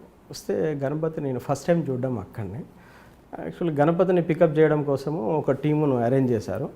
ఆ టీంలో నన్ను పంపించారు, ఎందుకంటే రోడ్ పాయింట్న ఉండి పికప్ చేసుకొని రావాలన్నట్టు. అక్కడ ఉన్నటువంటి దళ సభ్యులు వాళ్ళందరూ కూడా ఎక్స్పోజ్ పర్సన్స్ కాబట్టి వాళ్ళు వెళ్ళలేరు. తర్వాత వచ్చేది ఎవరో కాదు, పార్టీ సెక్రటరీ వస్తున్నాడు కాబట్టి ముఖ్యమైన వాళ్ళని పంపాలని చెప్పేసి అప్పుడు కొద్దిగా పై క్యాడర్లు ఎవరైతే ఉన్నారో అటువంటి వాళ్ళలో చూశారు. నన్ను కూడా దాంట్లో పంపించారు. గణపతి వస్తున్నాడనే విషయం నాకు తెలియదు, కానీ ఒక ముఖ్యమైన వ్యక్తి వస్తున్నాడన్న, నువ్వు మాత్రమే వెళ్ళి కరెక్ట్గా తీసుకొని రాగలుగుతావు అంటే అప్పుడు నేను రోడ్ మీదకి వెళ్ళి దళాన్ని ఒక 5-6 కిలోమీటర్ల దూరంలో దళం ఆగుతుంది ఫారెస్ట్లో. నేను రోడ్ మీదకి వచ్చి టైంకి వెళ్ళేసి అక్కడ ఎక్కడండి ఆ పాయింట్? అది దోర్నాల దగ్గర అన్నట్టు. దోర్నాలకును కుంట అని ఒక ప్రాంతం ఉంటుంది. ఈ రెండింటికి మధ్యలో ఒక పాయింట్ ఉంటుంది. అక్కడ నేను వెయిట్ చేయడం జరిగింది. అప్పుడు ఒక వెహికల్ వచ్చింది. ఆ వెహికల్లో నుంచి ఒక 2 వ్యక్తులు దిగారు. అందులో మామూలుగా చూస్తే అతను మామూలుగానే సింపుల్గా అనుకుంటాం, అట్లా వచ్చి దిగి మా కోడ్స్ ఉంటాయి కదా, మా కోడ్స్ ప్రకారంగానే వచ్చి రిసీవ్ చేసుకుని వాళ్ళు కూడా ఆ కోడ్ తీసుకొని వచ్చారు. నేను వెళ్ళి కోడ్ చూపించాను. ఒకరినొకరిని అంటే కన్ఫర్మ్ చేసుకున్న తర్వాతనే నేను రిసీవ్ చేసుకుని. అంటే అడగచ్చు అడగకూడదు కోడ్ లేని చెప్పొచ్చా? అంటే ఏముండదండి. మేము ఫర్ ఎగ్జాంపుల్ ఆ రోజు ఉన్నటువంటి మా కోడ్స్ ఏంటి అంటే, గణపతి గారు రిసీవ్ కోడే చెప్పండి. అలాగా ఎపిసోడ్ అయిపోయింది కాబట్టి జస్ట్ ఒక పేపరు, తర్వాత ఒక మ్యాగజైన్ లాంటివి అవి పట్టుకొని రోడ్డు మీద ఉండాలి, చేతిలో ఒక కర్ర ఉండాలి అంటే మామూలు జనరల్ రైతులాగా మేము ఉంటాం అన్నట్టు. ఇవి వాళ్ళకు సిగ్నల్స్ అన్నట్టు. పేపర్ మామూలుగా రైతులు ఏం పట్టుకోరు, మ్యాగజైన్స్ ఎవరు పట్టుకోరు, ఒక కర్ర అయితే మామూలుగా అందరూ పట్టుకుంటారు. అవి పట్టుకొని రోడ్డు మీద నిల్చున్నాము. అతను వేరే ఒక వ్యక్తి వెహికల్ ఆగానే ఒక వ్యక్తి ఫస్ట్ వెహికల్ చూసుకుంటూ వెళ్ళింది, మళ్ళీ రివర్స్లో వచ్చేసి వాళ్ళు కన్ఫర్మ్ చేసుకొని మళ్ళీ వచ్చి దిగారు, వచ్చేసి కలిశారు అన్నట్టు. ఓకే, ఆ వ్యక్తి గణపతి గారిని మీరు ఎలాగా గుర్తుపట్టాలి? మీకేం లేదు, గుర్తుపట్టలేదు. అప్పుడు దిగినప్పుడు 7:30, 8 అవుతుంది. కొంత అప్పుడు చీకటిగా ఉంది కాబట్టి ఎవరనేది నాకు తెలియదు. మామూలుగా లాల్చి పైజామా వేసుకున్నాడు, ఇంకో వ్యక్తి మామూలుగానే ప్యాంట్ షర్ట్ ఉంది. ఇద్దరు కలిసి వచ్చారు, దిగారు. నేను వాళ్ళని పికప్ చేసుకొని వెళ్తున్నాను అన్నట్టు. వెళ్తుంటే క్రమంలో మేము ఎప్పుడు మాట్లాడడం ఉండదు అన్నట్టు. తర్వాత నా టీం వచ్చేసి పక్కన ఒక 20 మంది వెపన్స్తో వాళ్ళు ఉంటారు, ఒక 5 minutes డిస్టెన్స్లో ఉంటారు అన్నట్టు పొలాల్లో. వీళ్ళని పికప్ చేసుకొని రాగానే ఆ టీం కలిసింది, మొత్తము ఇక టీం తీసుకొని వెళ్ళిపోయాం అన్నట్టు. నడుచుకుంటే వెళ్ళిపోయి నల్లమల్ల ఫారెస్ట్లోకి వెళ్ళిన తర్వాత పోతున్న క్రమంలో నైట్ 3 hours కంటిన్యూగా వాకింగ్లో వెళ్ళాము. వెళ్ళిన తర్వాత అక్కడ ఒక దగ్గర ఆగామన్నట్టు. ఆగిన తర్వాత నేను పర్సనల్గా నాతో పాటు ఇంకొక 4 members అన్నట్టు. ఈయనకు సెక్యూరిటీగా ఉండాలనేది ఫస్ట్ వచ్చిన వ్యక్తి చాలా ముఖ్యమైన వ్యక్తి అని చెప్పారు. ఆయనకు మీరు 5 members సెక్యూరిటీగా ఉండాలి, మిగతా వాళ్ళంతా కూడా దూరం ఉండి చేయాలని చెప్పి అన్నారు. అట్లనే ఉన్నాం అన్నట్టు. అయితే అప్పుడు మంచి ఎండలు కాస్తుంది. ఒక దగ్గర నడిచి అలసిపోయి ఒక దగ్గర ఆగిపోయాము. అయితే గణపతి నా పక్కనే ఉన్నారు. ఆ గణపతిని వెంటనే పోల్చలేకపోయాను. ఆ వెన్నెల్లో కొద్దిగా బాగా మంచిని వెళ్తురు ఉంది అన్నట్టు. ఆ వెళ్తురులో చూస్తే అప్పుడు మీ సాగిన ఏం లేవు, ఆయన మంచిగా బాగానే ఉన్నాడు. నాకు అనిపించిందండి, ఈ వ్యక్తిని ఎక్కడో చూశాను అని చెప్పి అనుకుంటున్నాను అన్నట్టు. తర్వాత వెంటనే ఆయన అప్పుడు ఉన్నటువంటి కొన్ని పాత ఇమేజెస్ అవన్నీ మైండ్లోకి వచ్చేసి, ఓహో ఈయన సో పర్సన్ అయి ఉంటాడు అని చెప్పేసి నాకు నేనుగా ఊహించుకున్నాను తప్ప ఆయనను మీరు సో అని చెప్పి నేను అడగలేదు అన్నట్టు. తర్వాత సెక్యూరిటీ వచ్చేసి మామూలుగా ఒక ఆటో వెపన్స్ సెక్యూరిటీ అనేది, అంటే కొంచెం ఫైరింగ్ పవర్ కొంచెం ఎక్కువ ఉండే వెపన్స్ ఒక డీసీఎంఓ లేకుంటే ఒక రాష్ట్ర కమిటీ నాయకుడికి ఒక్కరిద్దరు ఉంటారు, అంతే, ఎక్కువ ఉంటారు. ఒక 4-5 ఆటో వెపన్స్తోని అందరూ కమాండర్ స్థాయి వాళ్ళు సెక్యూరిటీగా ఉన్నారు అంటే ఈయన చాలా ఇంపార్టెంట్ వ్యక్తి అనేది మనకు అర్థమవుతుంది అన్నట్టు. మామూలుగా ఎవరికి వాళ్ళు అట్లా అనుకున్నారు, నేను కూడా అలాగే అనుకున్నాను. కాకపోతే నైట్ పూటనే నాకు అర్థమైపోయింది ఈయన ఎవరో కాదు, సో మా సెక్రటరీ అని చెప్పి అనుకొని అప్పుడు కొద్దిగా సీరియస్గానే ఉన్నాం. తెల్లవారులు పోతుంటే అర్థమైపోయింది అందరికీ. ఆయన కూడా చాలా ఫ్రీగా ఉంటాడు, చాలా ఫ్రీగా ఉంటాడు. ఒక 2 months మాతో ఉన్నాడు. ఆ టైంలో గణపతి గారితోనే నాకు చాలా మంచి క్లోజ్నెస్ ఏర్పడింది బాగా. నా గురించి ఆయనకు చాలా రిపోర్ట్ ఉంది అప్పటికి, ఎందుకంటే పార్టీలో రీసెర్చ్ వర్క్లో నేను చాలా సక్సెస్లు నేను సాధించాలనే విషయం ఆయనకు అర్థమైపోయి చాలా సందర్భంలో ఆయన నాతో మాట్లాడేవాడు. ఆ 1-2 నెలలు టైంలో మేము ఆయనతోనే కలిసి ఉన్నాం. ప్రతిసారి ఆయన ఒకటే విషయం చెప్పేవాడు అన్నట్టు, అన్న నువ్వు బాగా థింక్ చేస్తావు అనే విషయం మాకు తెలుసు, అది కొత్త విషయం గురించి ఆలోచించు అది అని చెప్పేసి ఒక టాస్క్ లాగా చెప్పేవాడు అన్నట్టు. అంటే ఏంటిది కొత్త విషయం ఏంటంటే అప్పుడు దానికోసం ఒక 2 గంటలు మొత్తం పార్టీ స్టోరీ అంతా చెప్పుకుంటూ వచ్చాడు అన్నట్టు.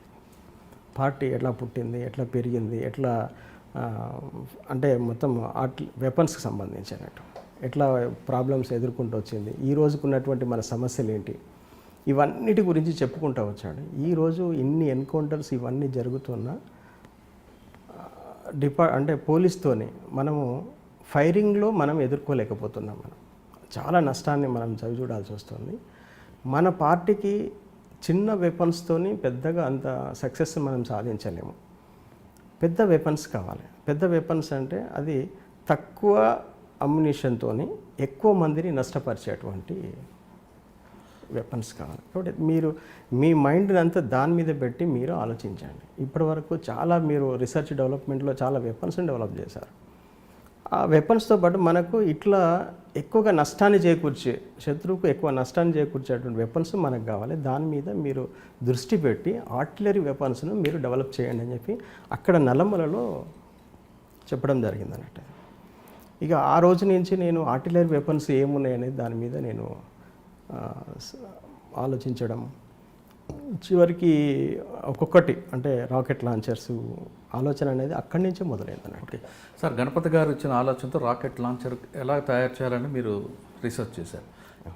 రాకెట్ లాంచర్ ఎలా తయారు చేశారు, దాన్ని ఎలా క్రూ చేస్తున్నారు అనే విషయాన్ని చెప్పే ముందు ఇక్కడ ఒకసారి మన గణపతి గారు రిసీవ్ దగ్గర నుంచి వెళ్దాం. అక్కడ మీరు కోడ్ చెప్పారు. ఆ కోడ్ ఒకవేళ ముందే లీక్ అయ్యి పోలీసులు కానీ అదే కోడ్లో ఉంటే మరి ఏ విధంగా పరిస్థితి ఉంటుంది? ఒకటి. రెండోది, మనం వెళ్తున్న దారిలో దాదాపు 3 గంటలు జర్నీ చేశారు. ఒకవేళ పోలీస్కి ఏమైనా ఇన్ఫర్మేషన్ వచ్చి వాళ్ళు రైడ్ చేస్తారనుకోండి, అటువంటి మూమెంట్ని ఏ విధంగా తప్పించుకుంటారు? జనరల్గా ఇప్పుడు మనం ఇటీవల కాలం జరుగుతున్న ఎన్కౌంటర్లు చూస్తుంటే పోలీస్కి నక్సల్స్ మధ్యన భీకర కాల్పులు, 10 మంది మావోయిస్టుల మృతి, త్రుట్లో తప్పించుకున్న అగ్రనాథలు. అసలు వీళ్ళు ఏ విధంగా ఇస్తారు, వాళ్ళు ఎక్కడ ఉంటారు, అగ్రనేతలు తప్పించుకోవడం ఏంటంటే ఒక్కొక్క అగ్రనేత ఉన్నప్పుడు చుట్టూ ఏ విధంగా సెక్యూరిటీ ఉంటుంది? అంటే ఎన్ని కిలోమీటర్ డిస్టెన్స్లో ఉంటుంది అంటే ఫస్ట్ సెంట్రీ అన్నది ఫైర్ స్టార్ట్ అవుద్ది, ఇక్కడ నుండి వీల్ ఫైర్ చేస్తారు, వాళ్ళు యూ షేప్లో రౌండ్ అప్ చేస్తారు మన స్పాట్కి. ఇంత జరుగుతున్నప్పుడు కూడా పోలీసులు దాదాపు 300 మంది పోలీసులు ఉన్నప్పుడు సమయంలో కూడా అగ్రనేతలు మిస్ అవుతుంటారు. చిన్న త్రుట్లో తప్పించుకుని అగ్రనేతలు అని వాళ్ళు అనౌన్స్మెంట్ చేస్తుంటారు, మేము రాస్తుంటాం. అది వాస్తవం అంటుంటారు అసలు? సార్ ఫస్ట్ క్వశ్చన్ చెప్పండి. ఒక్కటండి, త్రుటిలో తప్పించుకోవడం అనేది చాలా సందర్భాల్లో కరెక్టే అది. ఎందుకంటే నేనున్న సందర్భంలో కూడా చాలా ఎన్కౌంటర్స్ జరిగినాయి, దాంట్లో కూడా మేము అట్లా ఎస్కేప్ అయిన సందర్భాలు ఉన్నాయి. ప్రతి ఎన్కౌంటర్లో అగ్రనాయకుడు ఉంటాడని అయితే కన్ఫామ్గా చెప్పలేమండి. ఎందుకంటే అగ్రనాయకులు ఎప్పుడు కూడా చాలా ఇంటీరియర్ ప్లేస్లో, సేఫ్ ప్లేస్లోనే ఉంటారు వాళ్ళు. దళాలు, ప్లాటన్స్ ఇవి మాత్రమే కొద్దిగా ఎడ్జ్ పాయింట్కి వచ్చేసి వెళ్ళడం పోవడం అనేది జరుగుతుంది. అంటే ఇప్పుడు ఎగ్జాంపుల్ అండి, ఒక ప్లేట్లో ఒక ఏ అనే ప్లేస్లో అగ్రనాయకు ఉన్నారు, ఆయనకి సరౌండింగ్లో ఎన్ని ఉంటాయండి, ప్లాటిన్స్ ఉంటాయి, ఎంత దూరంలో? అట్లా మనము అట్లా విడిగా అంటూ ఏముండరండి. మామూలుగా ఇప్పుడు మేము నల్లమల్ల ఉన్న ఇది అందరికీ తెలిసిన విషయమే, బహిరంగ ఇప్పుడు సరెండర్ అయిన ప్రతి వాళ్ళు ఇవన్నీ రిపోర్ట్స్ ఇంటెలిజెన్స్ దగ్గర ఉంటాయి. ఇవన్నీ కొత్తగా నేను ఇప్పుడు చెప్పాల్సింది ఏం లేదు. కాకపోతే ఒక విషయం ఏంటంటే అగ్రనాయకుడు అనేటప్పుడు అతను కూడా ఏంటంటే మాలాగా అన్నిటికీ సిద్ధపడే ఉంటాడు. ఏదో క్షణంలో చనిపోతామన్న ఆలోచన ప్రతి వాళ్ళకు ఉంటుంది అక్కడ. కాకపోతే ప్రతి నిత్యము దాన్నే మైండ్లో పెట్టుకొని ఉండరు. ఎస్కేప్ కావడానికి ఏం అవకాశాలు ఉన్నాయో చూసి అది వాళ్ళకు ఫస్ట్ ప్రయారిటీ వాళ్ళకి ఇస్తాం మేము. ఎస్కేప్ కావడానికి అంటే నాయకత్వాన్ని సేవ్ చేయడం ఫస్ట్ ప్రతి క్యాడర్లో కూడా అదే మేము చెప్పడం జరుగుతుంది అన్నట్టు. ప్రతి క్యాడర్ కూడా ఫస్ట్ ప్రయారిటీ లీడర్షిప్ను ఎస్కేప్ చేయాలి. అట్లా అనుకున్నప్పుడు ఏంటంటే వాళ్ళకు మంచి ఎస్కేప్ ఉన్న పాయింట్లోనే వాళ్ళకు డెన్ కానీ ఇవి కానీ అరేంజ్ చేయడము, వాళ్ళకు సెక్యూరిటీ ఏర్పాటు చేయడం అట్లా ఉంటుంది తప్ప ఇక్కడ వేరే సపరేట్గా అంటూ ఏముండదు. ఇంకొకటి లీడర్షిప్ కూడా ఏంటంటే అట్లా వాళ్ళకు సపరేట్గా డెన్స్, తర్వాత వీళ్ళకి సపరేట్ డెన్స్ అట్లా ఉండవు. వాళ్ళకు ప్రైవసీ అవసరం ఉంటుంది కొన్ని సందర్భాలు. ఎందుకంటే వాళ్ళకు కొన్ని రైటింగ్స్ కానీ లేకపోతే కొన్ని డిస్కషన్ చేసుకోవడానికి కానీ మీటింగ్స్ కానీ ఉన్నప్పుడు అట్లా సపరేట్గా ఉంటుంది. కానీ చుట్టూ కొంత డిస్టెన్స్ మెయింటైన్ చేస్తారు. ఒక్కొక్క ప్రాంతంలో ఒక్కొక్క తీరుగు ఉంటుంది. అన్ని చోట్లలో ఒక 100 గజాల డిస్టెన్స్ ఉంటారని అట్లా మనం ఏం చెప్పలేము. మనం అంటే అక్కడ బాగోగుల పరిస్థితి ప్రకారం మారిపోతుంది చుట్టూ. సరే, ఇప్పుడు ఇంకొక క్వశ్చన్ మీకు అడిగానండి, ఒకవేళ మీరు అన్నట్లుగా గొడుగు పేపరు పట్టుకొని పోలీసులే కూర్చుని ఉంటే ముందుకి తెలిసి ఇన్ఫర్మేషన్ వచ్చి, మరి అది ఏ విధంగా మనం అయితే ఇక్కడ మీరు ఎస్కేప్ అవ్వడానికి? అక్కడ వాళ్ళు పట్టుకొని రారండి, ఫస్ట్ మేము పట్టుకునే ఉంటాము. మమ్మల్ని వాళ్ళు అబ్జర్వ్ చేసిన తర్వాతనే వాళ్ళు ఓకే అనుకుంటే హయ్యర్ లీడర్షిప్ ఎప్పుడు కూడా రోడ్ల మీద మాలకు పట్టుకొని తిరగరు అన్నట్టు. మామూలుగా వాళ్ళ కోసం వచ్చిన వాళ్ళే ఆడ నిలబడతారు. వీళ్ళు జస్ట్ అట్లా అబ్జర్వ్ చేసుకుంటూ వెళ్తారు. ఇతను మనోడే అనుకున్నప్పుడు వాళ్ళ కోట్ తీసుకొని వచ్చి కలుస్తారు. అంతేగాని మేము అబ్జర్వ్ చేయడం ఉండదు. ఫస్ట్ అట్లా ఓపెన్గా రారు వాళ్ళు. మీరు గెటప్లో ఉన్నారు, అదే విషయం పోలీస్కి లీక్ అయ్యి వాళ్ళకి మీకు 1 కిలోమీటర్ దూరంలో మీకన్నా ముందే వాళ్ళ మాట వేస్తే అది మనం మనవాడా కాదా అనేది వాళ్ళకి ఎలా తెలుసు? సరే, ఇక్కడ ఒకటి మేము నిరంతరము ప్రజల మధ్య ఉండేటోళ్ళం కాబట్టి పోలీస్ దళాలు ఎటువైపు తిరుగుతున్నాయి, వాళ్ళ మూమెంట్ ఎటు ఉంది, ఇవన్నీ చూసుకొనే మేము అపాయింట్మెంట్స్ ఫిక్స్ చేస్తాం. గుడ్డిగా ఏదో అన్ని చోట్ల చెయ్యం. అది ఈ ఏరియాలో పోలీసులు రారు అనుకున్నప్పుడు అక్కడ చేస్తారు. అట్లా ఉంటుంది. రెగ్యులర్గా మూమెంట్ ఉండే దగ్గర కాబట్టి మీకు అసలు లేకపోతే ఇన్ని రోజులు అసలు ఎట్లా వాళ్ళు ఎస్కేప్లో ఉంటారు, కష్టం. అది పోలీసులు తిరిగే రూట్స్ ఎవ్రీ మినిట్ ఇన్ఫర్మేషన్ ఏదో రకంగా వస్తూనే ఉంటుంది.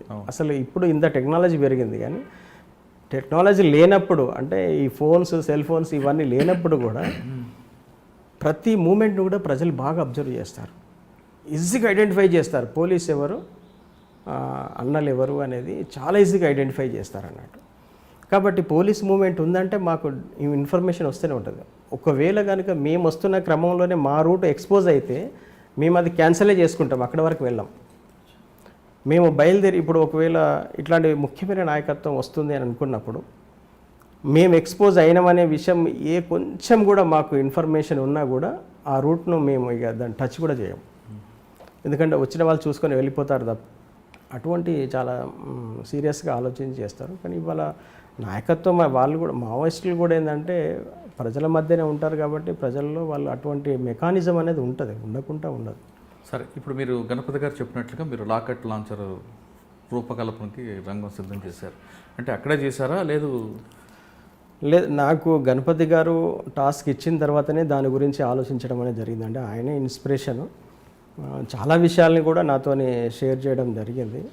ఒకవేళ మేము అప్పుడు గణపతి గారిని చాలా గొప్ప నాయకుడిగా మేము ఆరాధించేవాళ్ళం. వాస్తవానికి ఏంటంటే ఆ రోజు మాకున్నటువంటి గొప్ప నాయకుడు అంటే ఆయనే, కాబట్టి మేము అట్లా ఇప్పుడు ఆరాధించాం. కూడా ఆయన ఉంటున్నారు కదా, అంటే ఇప్పుడు నాయకత్వం చేంజ్ అయింది. చేంజ్ అయింది కానీ ఇప్పటికే ఆయన పేరు అయితే చిరస్థాయిగా ఉండిపోయింది.